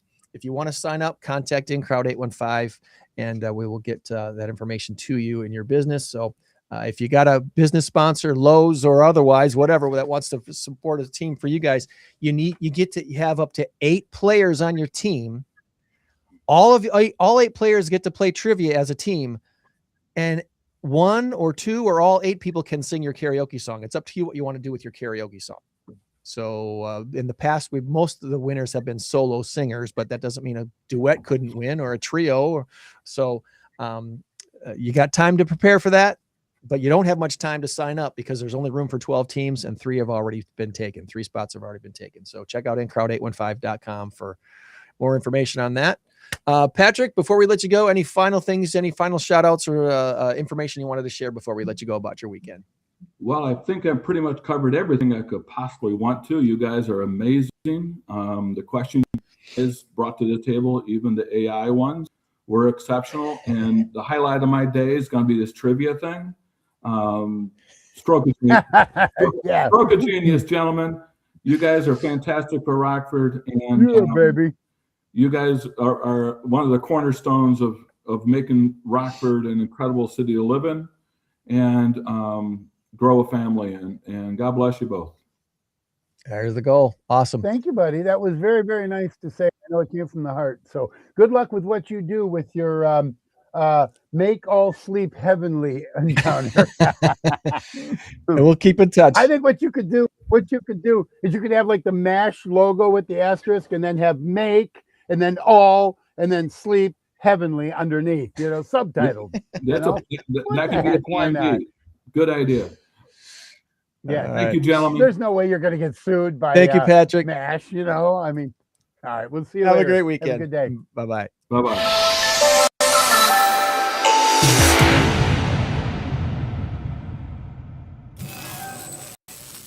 Throw up a picture of Tom with Alex and this dude named Fred and bring Susan on the screen and welcome to the InCrowd 815 podcast, Susan Danforth. Good morning to you, Susan. Good morning. Thanks for having me. Absolutely. Good morning, Susan. Long time no see. How are you? I'm good. How are you? I am wonderful. Let's see how the Awesome. screen is going to look best for us today. I think it's going to look best this way with your vertical screen. So so Okay. glad you could join us today. For those who are completely uninitiated and don't know who Susan Danforth is, let's start with your background. Are you a native Rockfordian? Did you grow up here in the 815? I am a native Rockfordian. Yes, I grew up in the 815. Went to Christian Life High School, went to Rock Valley College, and stayed rooted and had a family. Okay. So you were an Eagle. Yes. Can't bash on the Eagles. All my kids went to Christian Life too. So, Yep. and my wife taught there for 19 Your wife taught there. Yes, exactly. After high school and college, and you stayed here and had a family. Tell us about your family background a little bit. Let's see. So I was a single mom and I had 2 kids with Darnell and Fred, and ended up meeting my husband who also had kids at a basketball camp, and we just became a basketball family. We brought our kids up playing basketball. There was the 3 of the boys played. Fred was the youngest of the 3. We had Darnell and JD and Fred.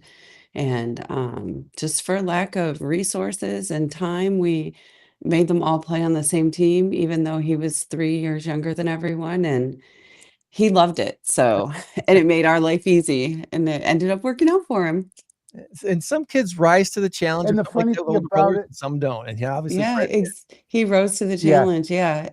And would get mad that he was so much smaller than everyone and didn't have playing time, and I'm better than them. And yeah.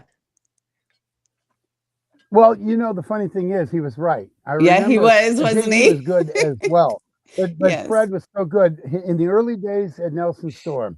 Yeah. Because I don't know if you remember my son. I Matt do. played Yeah. with Yes. Fred and Dean Lowry. That's the thing I always like to tell people. I've known Fred since he was this tall, For and all that. sure. And I would remember JD going, "There you go, Fred. There you go, Fred. There you go, Fred." That's our Matt and I do that all the time whenever we see Fred. Or there you go, Fred. Yeah. It was so great. Those are some great days. It was But some what I fun remember times. the most, and Greg, I'm sorry if I monopolize all this. Oh, We're in my I planned territory on now. this. We are. This was in my plan all along. Oh, absolutely. Perfect. You get to take the day off. Absolutely. So I remember. What's that? I said then he gets to take the day off. You and Oh, I got yeah, this. yeah. He gets the day off. Yeah. We got this. We got this. We got this. But anyway, I remember so many times little Fred's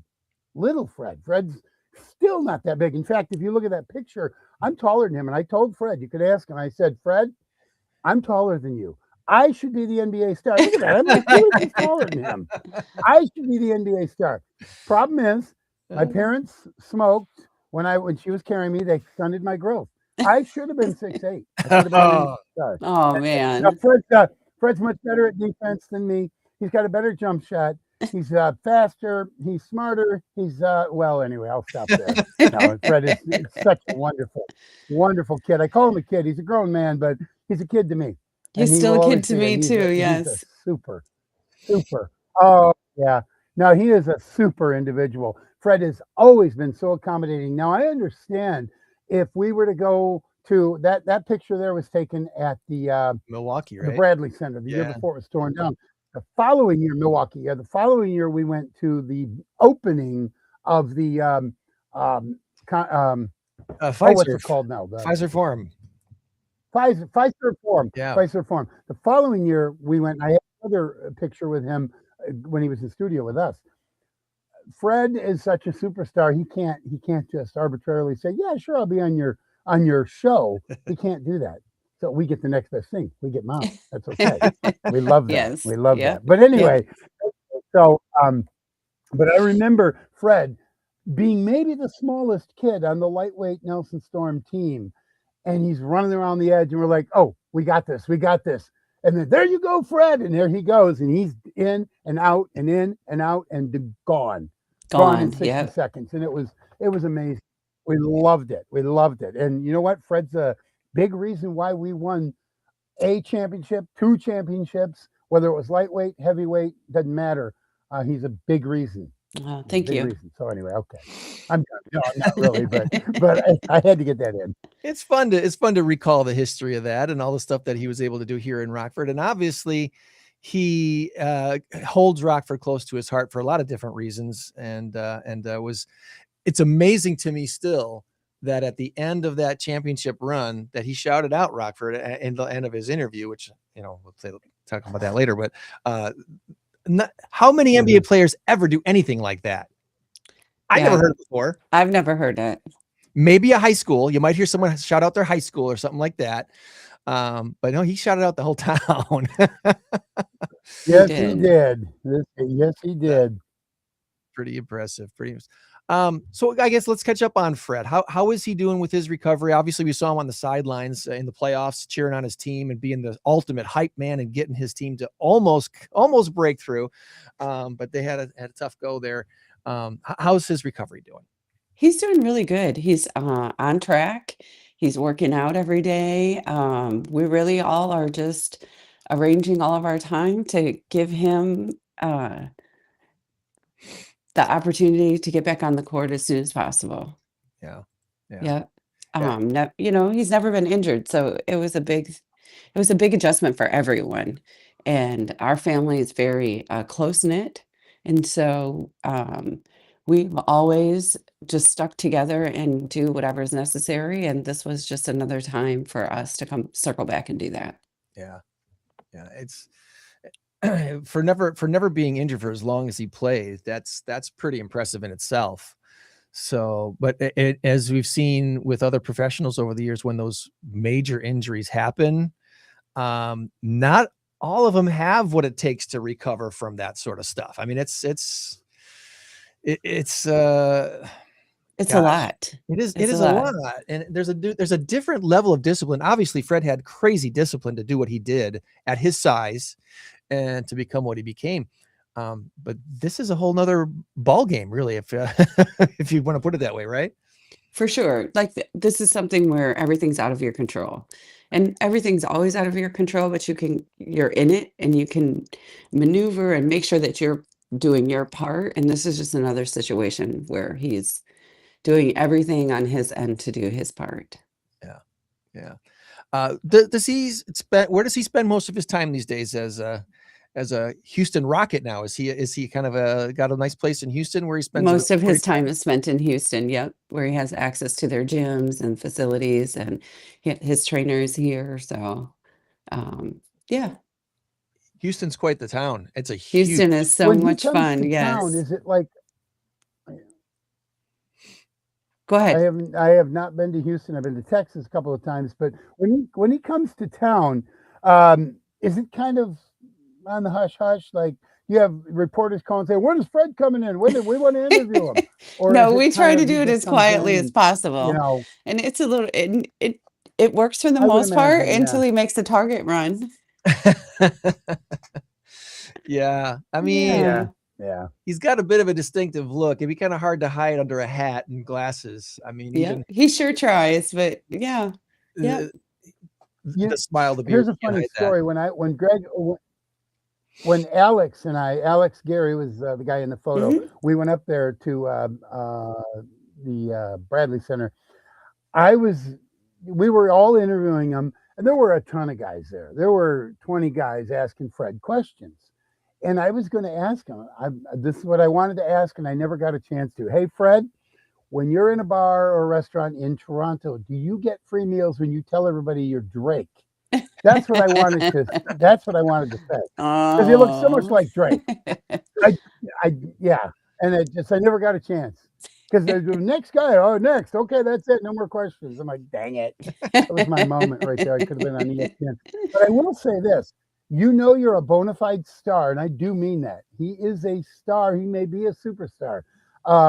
Because when you're hearing the pundits on, First Take or the Herd with Colin Cowherd. In fact, this is where I heard it. They go, well, this is a while back, about a month ago or whatever it was.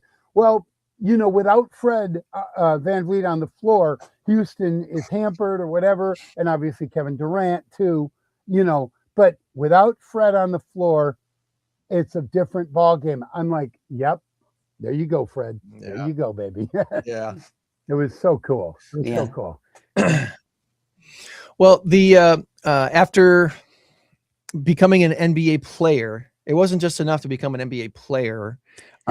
He had to extend himself to becoming an NBA champion, which is still kind of it's kind of a dream that it didn't even happen, right? It's just kind of amazing that whole scenario took place, and him and Kawhi and the team just pushed that Toronto team over the edge that people weren't really seeing coming completely. At what point did you guys decide that you wanted to do something in Rockford with this foundation? What was the catalyst that actually put together the Van Vliet Family Foundation? So we actually had been operating with we had already been giving back. We Yep. started giving back when he was in college, actually. I think, Rockford is our experience with Rockford and Auburn High School is just the deep rooted sense of community that it gave us. And we, didn't have everything when the kids were growing up, and we needed to rely on our neighbors for help, our parents, aunts, helping kids get rides and helping, I'll pick up your son if you can drop our sons off. And, all of that just trickles into giving. And so we had started doing that before the foundation. And then when he made it into the NBA, after the NBA championship, it really gave us the catalyst to come together and create a real foundation. Yeah. So that we could make a bigger, more money, more impact. And that's I don't know the whole timeline of things, but I got to imagine that is when you went from being a really decently paid NBA player to, okay, now you're a legit NBA star who's getting one of these mega contracts, and then your money situation changes exponentially after something like that. So For sure. that makes sense, because it not everybody. Yes, NBA players make decent money. Don't get me wrong, but there are tiers of NBA players. There's your role Sure. players who kind of make. And you have to, I'm sorry, I didn't mean to cut you off. It's the basic, and then it's the stars who get the mega contracts and are able to do these amazing things with foundations and such. For sure. And we all have to remember he came into the league as an undrafted player. Yeah. So that's a whole different tier. Yeah. Yeah. And it was still very important to him even then to give back to the Rockford community. So, All right. Go So, ahead. well, here's what I was going to say. All stars, NBA, NFL, NHL, they all give back to their communities. They all do this or that, but it's always pomp and circumstance. It's always, well, look what LeBron did today. You don't hear a whole lot about what Fred does. Maybe it's because we're all here in Rockford and and we're here and stuff like that. But I don't think he puts it out there so much to do it like, look at me, look what I'm doing. He does it kind of quietly, doesn't he? Is that just I think it's wonderful.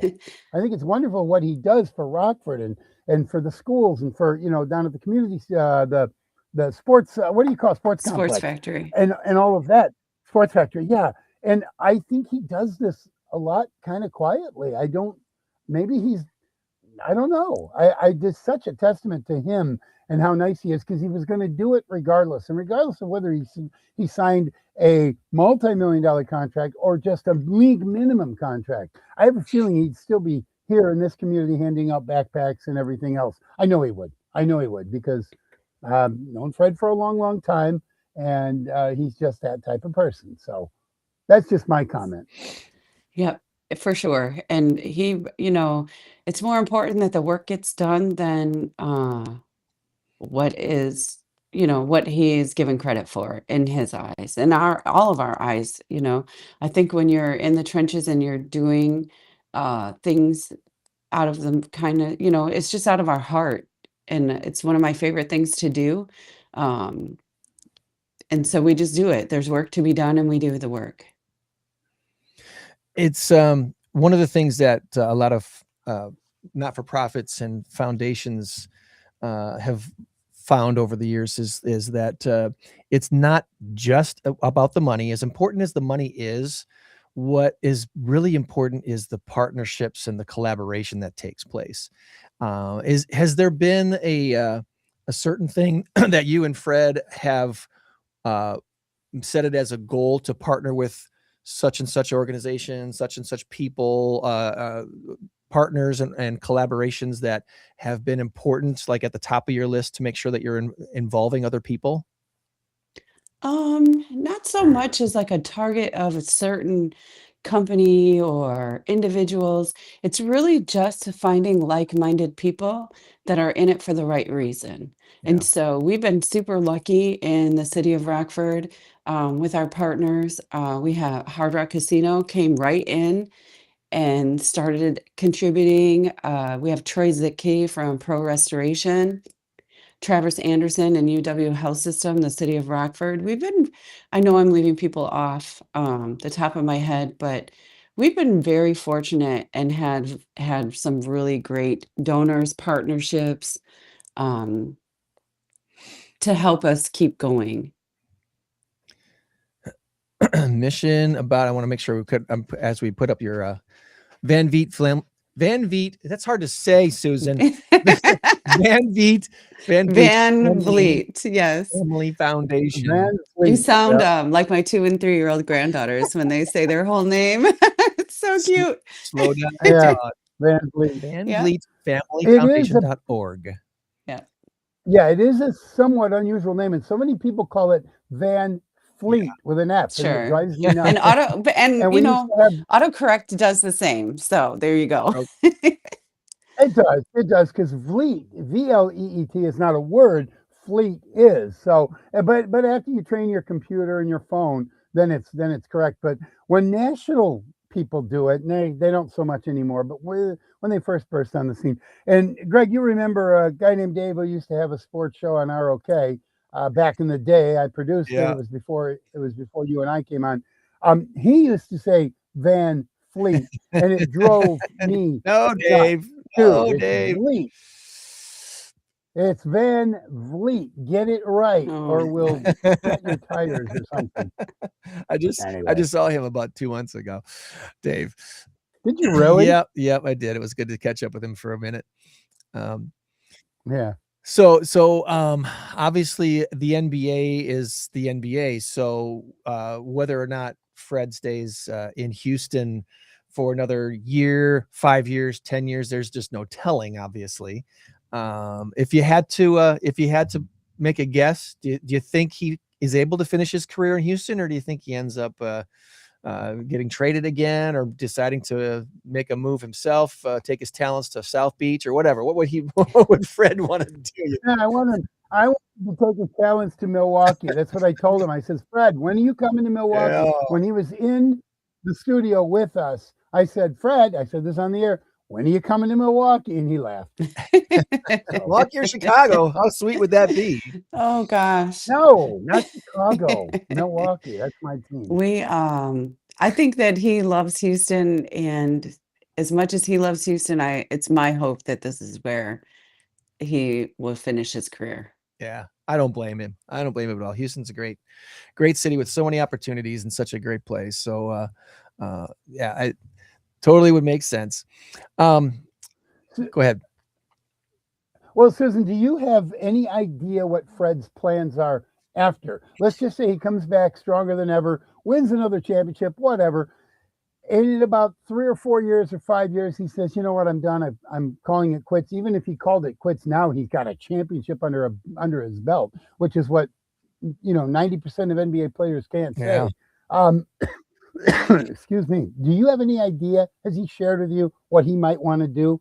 He's a smart guy. I mean, that is the one thing that people don't understand about Fred, how smart he is on the court, off the court. He could do just about anything. Do you think he wants to coach? Do you think he wants to open up a business? I mean, and maybe do more with the Fred Van Vliet Foundation or anything like that? Any ideas, or do you not feel comfortable saying anything like that? I don't feel comfortable totally saying it, but I will say that he is always, since he was a little boy, I'm going to play in the NBA, and that's what he's doing, and he's living his dream. He, not only won a championship, he was an NBA All-Star.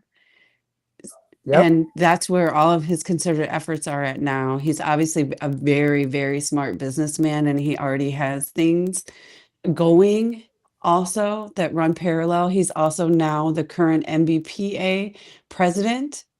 That's right. I forgot. So he I missed that one. has, You're right. he has, so right now that's where all of his concerted efforts are going. I understand we always want to know, like, what's next, but his pot is pretty full right now, and he's still going, absolutely. I think that it's, I was so proud of him when he did become that. And, you have to be very respected among your peers, and they are all trusting Mhm. him to lead them in a good direction. And that's Well, because they too recognize how good he is at what he does and how smart he is. For sure. Like I said, the reason I asked that question is I would love to see him coach. I would. And I don't know if he's got coaching in his blood. I don't know if he wants to do that. He may be more of a go-getter, but I think he could teach a lot of young players who come into the league. I think he could teach them so well. I would love to see it. But anyway, I digress. It's whatever he does, he will succeed at. And that's the bottom line. and the respect he carries for what he did, again, going undrafted and coming into the league and proving himself, that carries a lot for a coach. He can tell people to do stuff and they're like, hey, this is this isn't just some theory here. This is a guy who did it.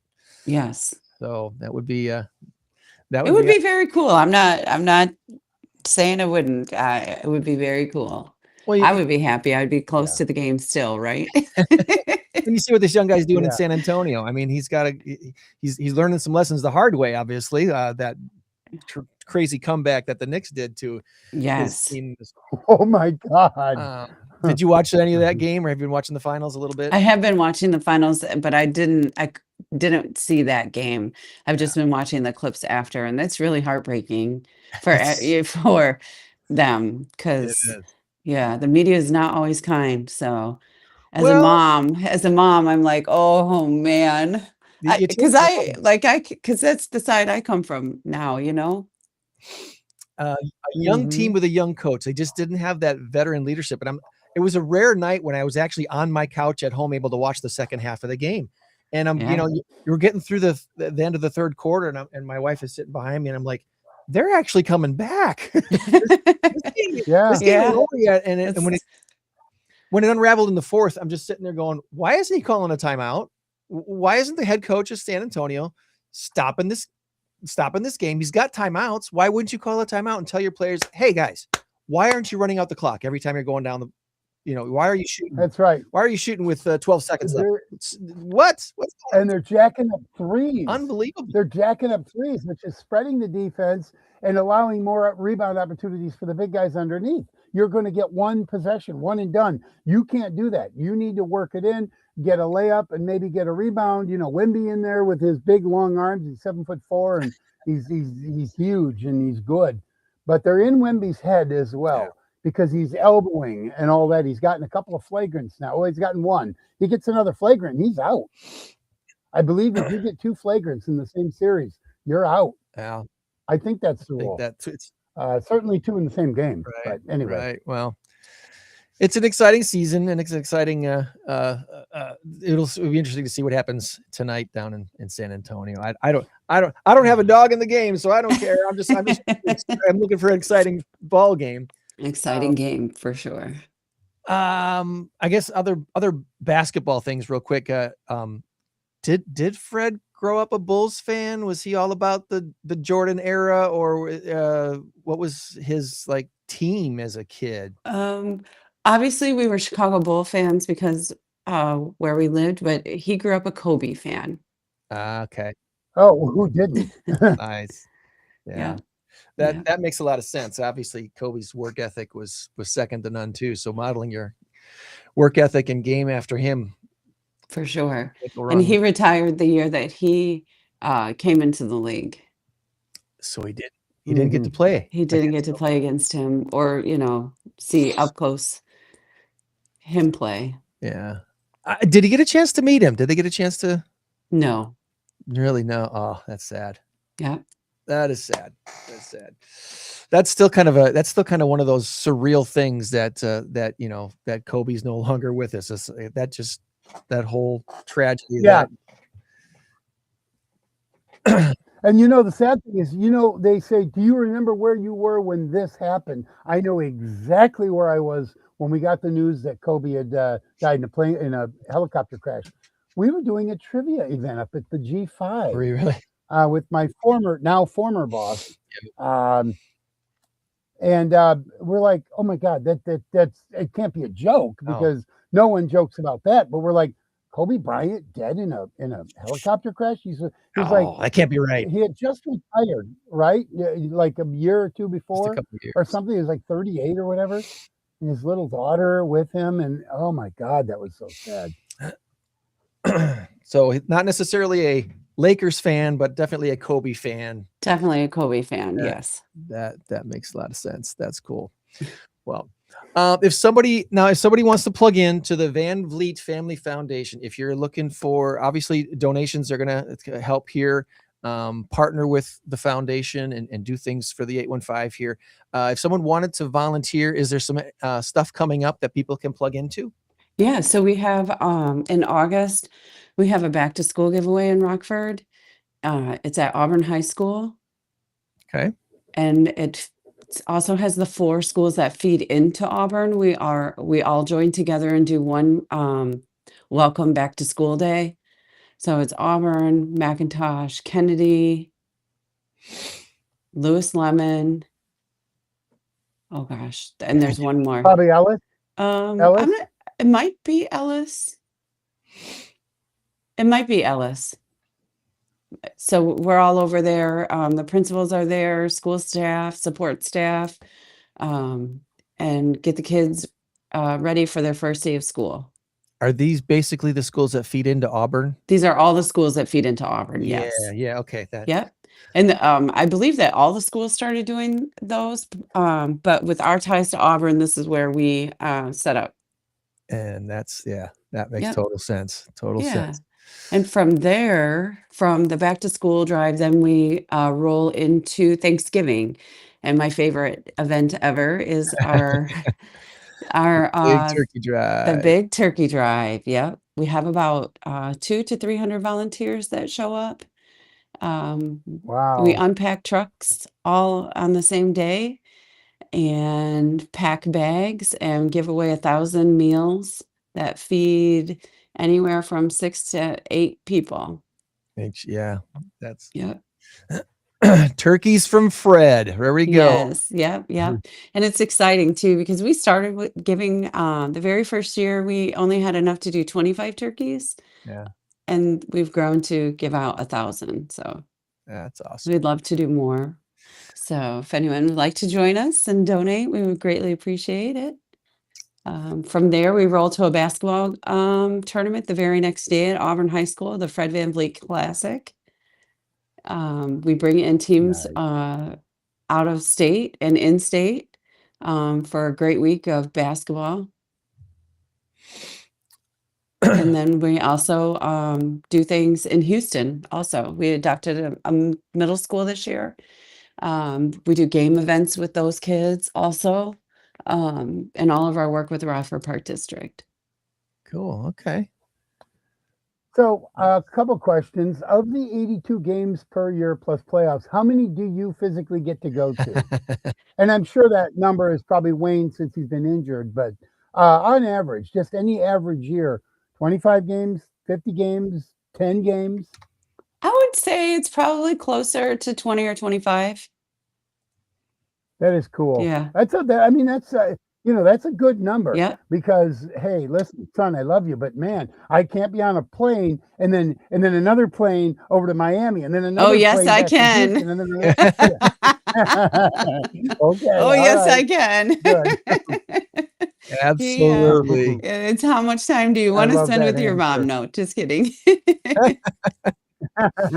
Now, does he ever say, "No, Mom, Kevin Durant and I, well, we're going to do dinner tonight. I'm sorry. I can't do dinner with you. We got a team He's meeting. got a I'm life. sorry." He's got a He life. has a life. He does tell me no. I will say that. But my favorite no story is the NBA championship run with Toronto. We all showed up to Mhm. game 6 in Toronto Oh, yeah. and they lost. Yep.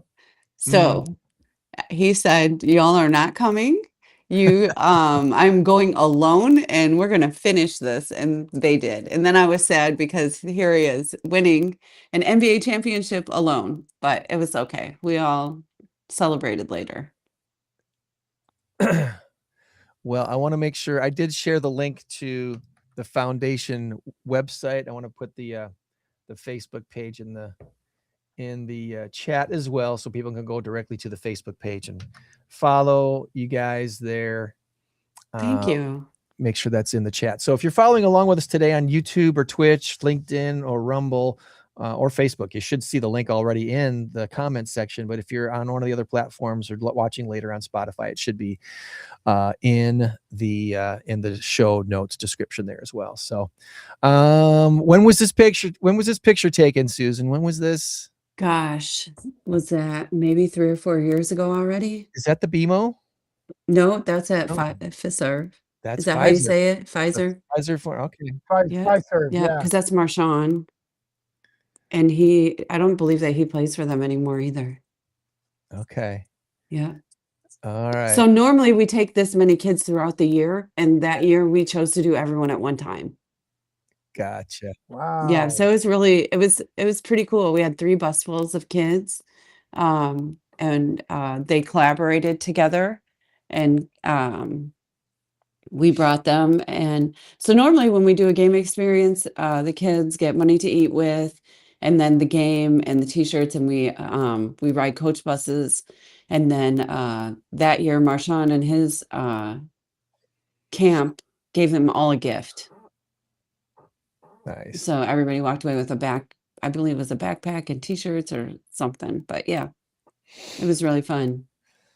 Well, is there something that you haven't done yet as a foundation that's kind of I like to call it once upon a time back in the day, I learned something from a seminar somewhere, and they said, what is your BHAG?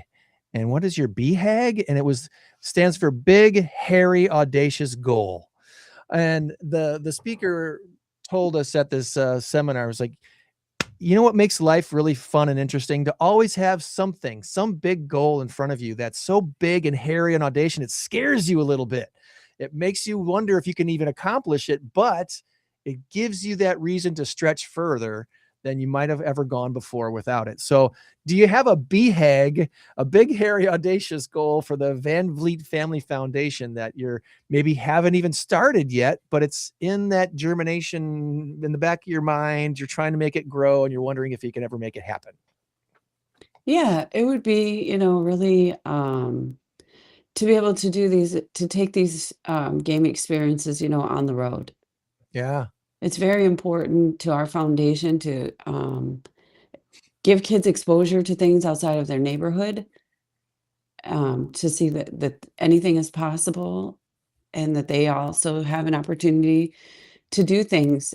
And it's very important to us to do that. So that would be one of my bigger things that I would love to do.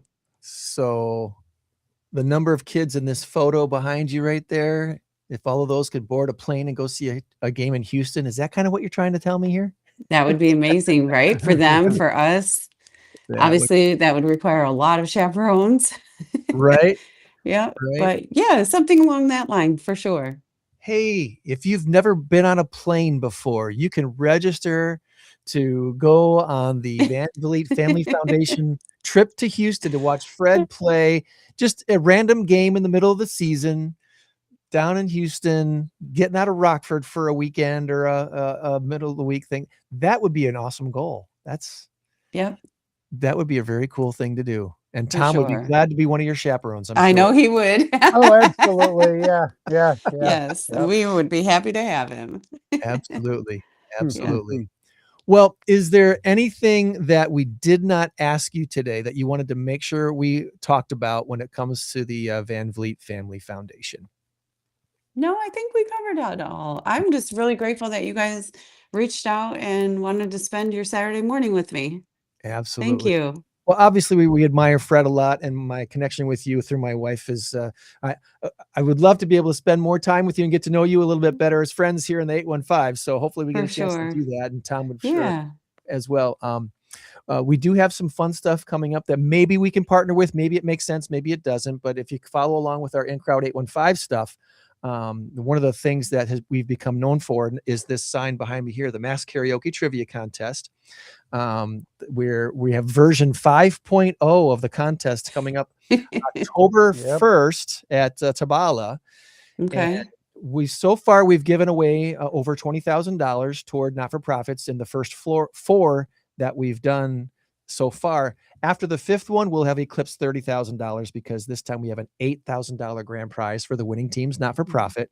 Wow. And we'll have two $1,000 prizes to give out that night as well. So I need to do some more math, Tom, to exactly see where we're at with the giveaways that we've done. Because when we started this in 2024, it was our kind of big, hairy, audacious goal is to try to figure out how to combine karaoke and trivia in the same contest and make it benefit local not-for-profits. And when we tried it the first time with $1,000 prize and 10 teams, it just worked. It was a lot of fun, and we made some minor tweaks and kept growing and going. And this one's going to be the biggest one yet. So thanks to our friends at Medicare 411. So we could have a team playing for the Van Vliet Family Foundation because you're a legitimate not-for-profit, so you can be named as the not-for-profit.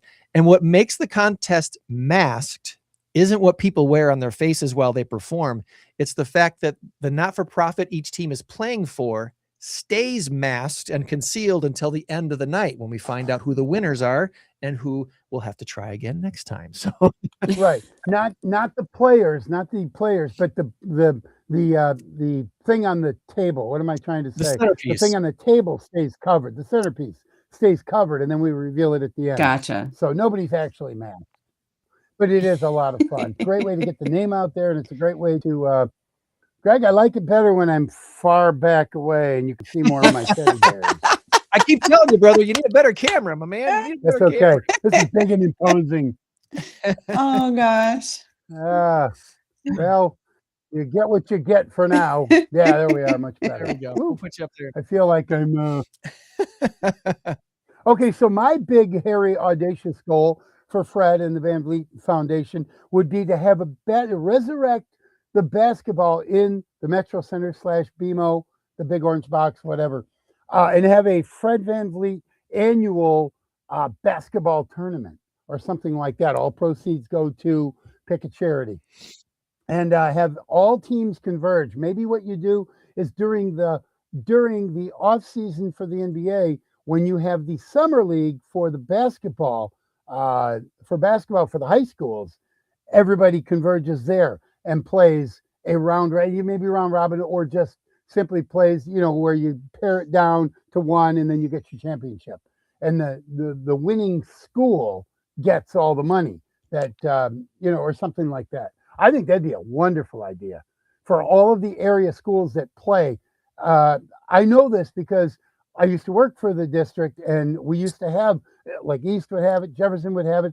Everybody has that summer Yep, tournament. they still go on. Fred may have They even, still go on. they Yep. still do. Yep. They still do.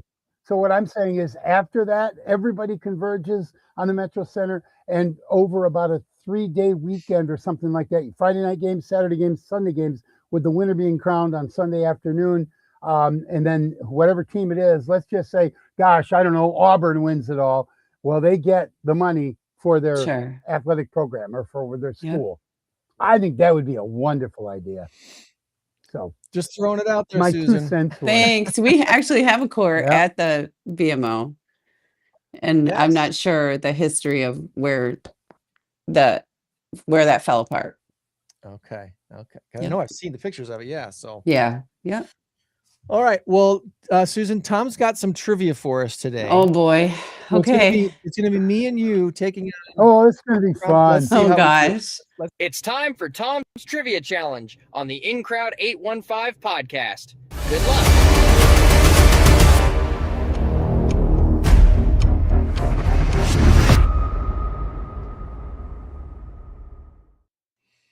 All right, Tom. There 7 we go. questions. That's a little Snoopy. Don't hurt us too bad. Oh gosh. What are the rules? Okay. We're on a team. So, Susan. well, We're here you playing go. together. Oh, okay. Perfect. Yeah, you're playing good. Okay, so first of all, Greg, my wife looked at the logo and said, "Well, that's not you." She saw it on Facebook about the upcoming thing at Machine Shed. She goes, "That's not you. Well, who's that?" I said, "Yeah, that's me. That's Greg's rendition of me or whatever." AI I is said, "The cartoon. glasses, they're not even close." AI's cartoon version. Yeah, well, she's wanting you to change. She want you to give me the glasses that I actually have, not those Buddy Holly ones. But anyway, that came from her. Take it up with her. All right, Susan, these questions are not designed to test your intelligence, designed to test your memory. So you got Greg Memory to help test. you on all of this. Okay, Kind of. perfect. Don't feel bad if you don't score well, because it's all about Fred. It's all about Fred. But there are certain things you made that's like, I don't know that. Come on now. You know? Okay. All right, here we go. Okay. Which city is larger? Is it Houston or Toronto? Once again, which city is larger? Is it Houston or is it Toronto? By both size and population, it's not even close, right? I don't know. I You believe it. Tell me. I'm going with Toronto. By Greg, population what do you say? and size, isn't Houston way bigger? You said what is I'm what is gonna Oh, defer to the by person who- people, I believe. Oh gosh, I don't know. Can I Google? specify the question, Tom? Are we talking population or square Yeah, miles? population. Population. It's always population. Otherwise, I would Houston say is- area miles or square miles. Houston is a huge city by square miles. Susan, and what I would did you think say that would be- earlier? I said Toronto. You are correct. 3.7 million people, Houston 2.4 million. They're both huge, but Toronto is Wow. bigger. So I'm glad you knew that. the reason, You were Well, the trying to reason talk I'm me out saying- of it. I You really was. had me I almost wouldn't. changing Don't my worry, I answer. wouldn't. No, I wouldn't let him do it. Don't worry. Don't worry. I think All I think right. the only city in America bigger by square footage than Houston is Jacksonville, Florida, if I remember right. But I Jacksonville, thought Florida is the population. largest city. I think they're the largest city in America. uh, 875,000 square feet or so. It's monstrously huge. It's And crazy. by population as well, it's the largest city in Miami. And They're Jacksonville's almost biggest, it's not biggest in Florida. 875,000 square miles. It's 800. Square It's mile. 900,000 people, residents. I don't remember what the square footage is, or square miles, but it's big.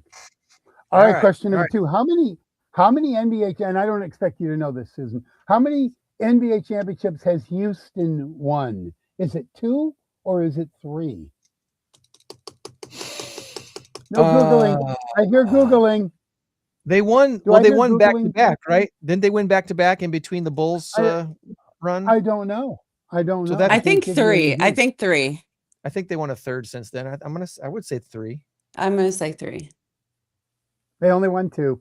94 Oh, 95 because Michael wasn't in the league and Fred was still real small. okay, well, we're going to win 3. So the next time you ask me There this, you go. There you go. Next See, you were projecting. There you go. There you that's go. right. All right. The city of Toronto has what some might call their very own version of the Seattle Space Needle, when in fact it's the CN Tower. It's a communication thing. In what year was it officially opened to the public? Was it 1966 or 1976? The reason I ask this question is because I'm pretty sure for all that time in Toronto, you probably heard something about it, and the date might spark something. So once again, the city of Toronto has what some might call their own version of the Seattle Space Needle. That's what I always thought it was. I thought it was their own version of it, but it is in fact the CN Tower, The CNN tower, Canadian- yeah. Canadian News Tower, or Canadian National, or something like that. Anyway, in what year was it officially opened? Was it 1966 or 1976? I don't have a clue. I have no idea. Well, I don't know. Did they build that in the 60s or the 70s? I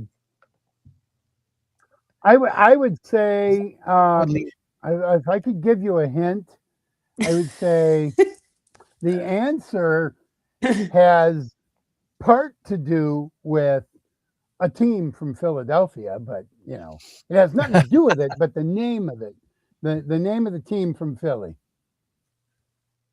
Well, that gets us to the 70s then. It'd be a basketball team, So that must be 76. maybe. I'll go with It is 76. 1976. Very wise choice. All You're right. good. All You're right. good. All right. Here's one that neither of you are going to know. I'm going to give you some help with it. Fred played for the best Rock Valley Junior tackle program ever called Nelson Storm. And sadly, by the way, I don't believe Rock Valley Junior tackle exists anymore. Correct. After like 65 years, they finally, I'm so upset by Yeah. that because my boys are now playing flag football. I wanted them to play for Nelson Storm because my brother did, I did, my son did, and Fred, obviously. That's how we know each other. What business is Nelson Storm in? If you get it even remotely close, Isn't it there's a couple different. Isn't it electronics? Nelson's. I don't know. I don't think so. Oh man. It's funny because I drove- believe that it's electronics because it's a lightning Yeah, that's why I thought it on was the electronics, uniforms. something electronic based. It's something Well, electronic actually, or manufacturing. the co-owner's name was Jack Storm, and that's how they got it. Okay. So that's a very good observation there, but it's not. Okay. It's tool and die manufacturing. Tool. Well, I said manufacturing. That didn't count. Well, you said electric something. I don't And then know. I Yeah, said that counts. You have a point. manufacturing. There we go. Anywho. Well. Okay, well, right. you did. You got it under the buzzer. All right, here we go. Now we're Three more. getting into 3 more, and all 3 of these you have a legitimate shot at getting. You should get them. Okay, here we go. Who was Fred's high school coach at Auburn High School? Oh, dun dun dun. Brian Ott. Brian. Yes, Brian. The Otter Man. Yeah. Ott. And Susan, I know if you hated his guts, you wouldn't say it here, so that's fine. But I know you didn't, because Brian is one of the nicest guys you could ever meet. He always gave us interviews because we used to cover a lot of Auburn games. I would remote tech for a lot of Auburn games, and I would just have to go up to Brian and say, "Hey, Brian, you got time for and talk to us after I'll kick someone else's butt."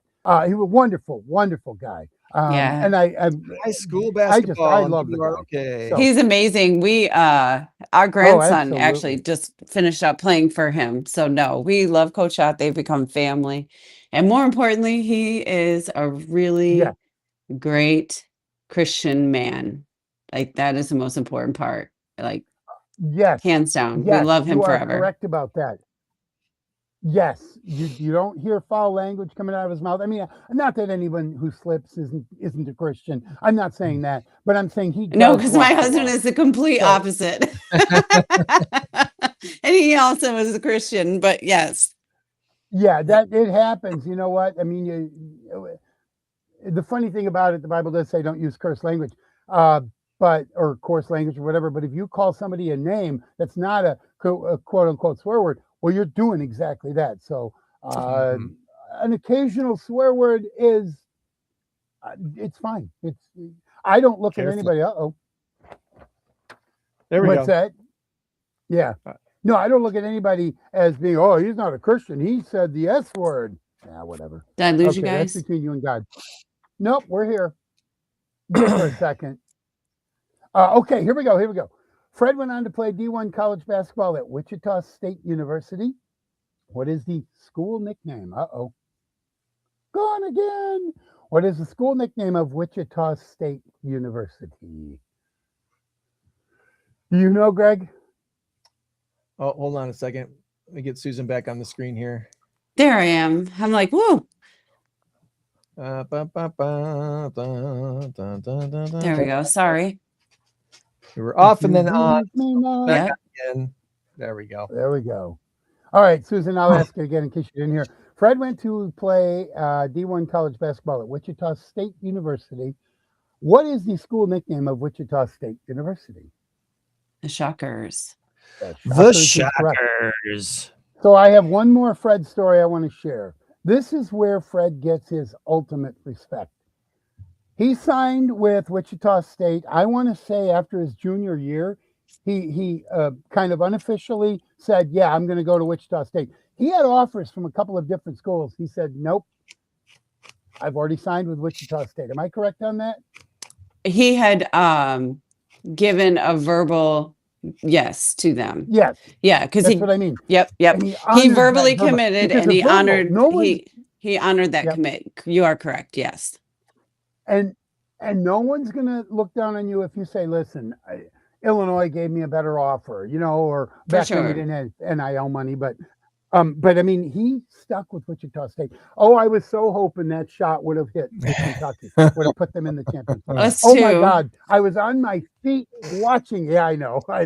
And you know what? It's okay because he came and won an NBA championship. And I guarantee you, if you ask any NBA player, would you rather win a college NCAA tournament or an NBA championship?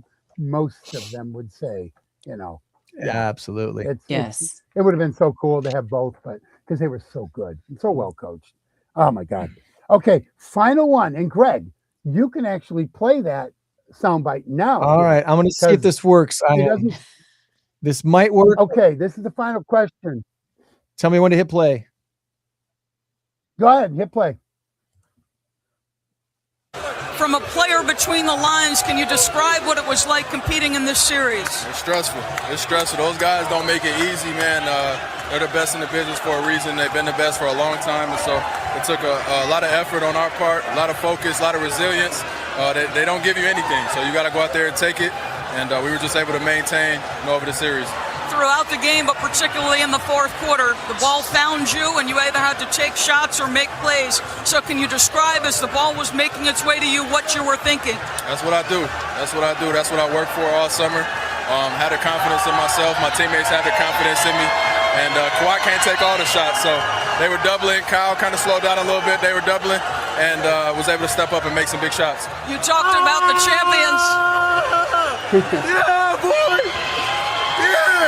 You talked about the champions you were looking opposite, and there was a moment where perhaps one of the best to ever do it, Steph, found you. Can you describe that exchange? Just got to meet the challenge, man. He scored 1,000 points in this series, it felt like, but just want to make it tough on him and, try to earn some respect there. Battle, scratch, claw, foul, do what I got to do to try to help our team win. And obviously we have a ton of respect for those guys, but, we're going for them, and we want to take them down. We were able to do that. Sounds like the story of your life. Congratulations. Yeah, thank you. Rockford, it's for you, baby. Love that. Love that. Oh my God, it was so awesome. I was watching it. I swear to you, I had small tears coming down. It was so awesome. Somebody that I know. Yeah. Somebody that I know. We all know. You especially know him. You birthed him. But anyway, I'm watching that. It's like, oh my God, this is surreal. This is awesome. Yeah. I think we were like for halfway. you, Rockford. Yeah. You're what? What's that? I think we were like halfway through the fourth quarter, and we were on the couch, and I was like, oh my God, we're really doing this. But it felt right and it felt normal too, in that situation. Okay, so here is your question. On the night when Fred's Toronto Raptors won their one and only championship, Fred uttered these words: "This is for you, Rockford." But then he said, "Rockford, it's for you, baby." But anyway, to what longtime female ABC reporter? Who did he say that to? Who was interviewing him? I know her, but I can't tell you her name right now because you just asked me this. I'm sorry. I don't remember her name either. Oh my gosh. We make a great team, Greg. I don't remember her name either. Yeah, I can't. Yeah, I know the voice. It's what is her name? DB. The initials were DB. Is that right? DB is her initials. She was a former Diane college standout. No, and Debbie. I don't think she played NBA because. Well, if Is I it were to Doris? say, "Hey, Doris? Sarah," Is her name Doris? Doris. Yep. Yes. Doris. Doris. Would it be Doris Burke? Yep. I was going to say that too. I was thinking Doris Burke, but yep. Okay. One of the best in the business. Yeah. She is very, very good. She's I love very good. her color commentary. And she did a great job with Fred. And Mike Breen did a great job with Fred. He asked him a couple of questions, and I have like 5 or 6 good sound bites. So that was the one I wanted to share. But you did quite well on I think you went 5 and 2, maybe, I don't know, doesn't matter, 4 and 3 maybe. Wasn't keeping track. It was fun. It was a good time. We often do this, Yeah, Susan, well- with 3 or 4 or 5 people playing at the same time. So with a team of 4 or 5, we usually do pretty well. And we didn't do bad then. We So did. We just- did pretty good. No, Yeah. not at all. Yeah. Well, they were odd questions too, because not many people are going to know the Shockers. Not many people are going to know Brian Ott. No one's going to know that except Fred's mom. So yeah. This was a very I was writing these questions. Greg had said, make sure we have maybe some Houston and Toronto stuff. I said, screw it. I'm going to have all Fred, Houston, Toronto championship stuff like that. There I'm you gonna have go. all of that. Yep. So it was fun writing this. So well. I really want to say thank you for carving out some time this morning for us, Susan, and we'd love to partner with you in some way, shape, or form down the road. So keep us informed, and if we can plug in, if it makes sense to have InCrowd 815 involved in what the foundation is up to, let's make something happen. Okay. Perfect. Thank you guys so much for having me. Awesome. Well, you have a great rest of your weekend. Go ahead, Tom. And when you talk to Fred, tell him I said hey, and that I'm still thinking I should have been the NBA star because I'm a little taller. I'm kidding. I gotcha. Just tell him I said hi. I will. You don't have to tell him that. But anyway, Oh, all right. right. All right, Thank you guys. It was a pleasure. All right. Have a good one. You too. Bye-bye. Bye-bye.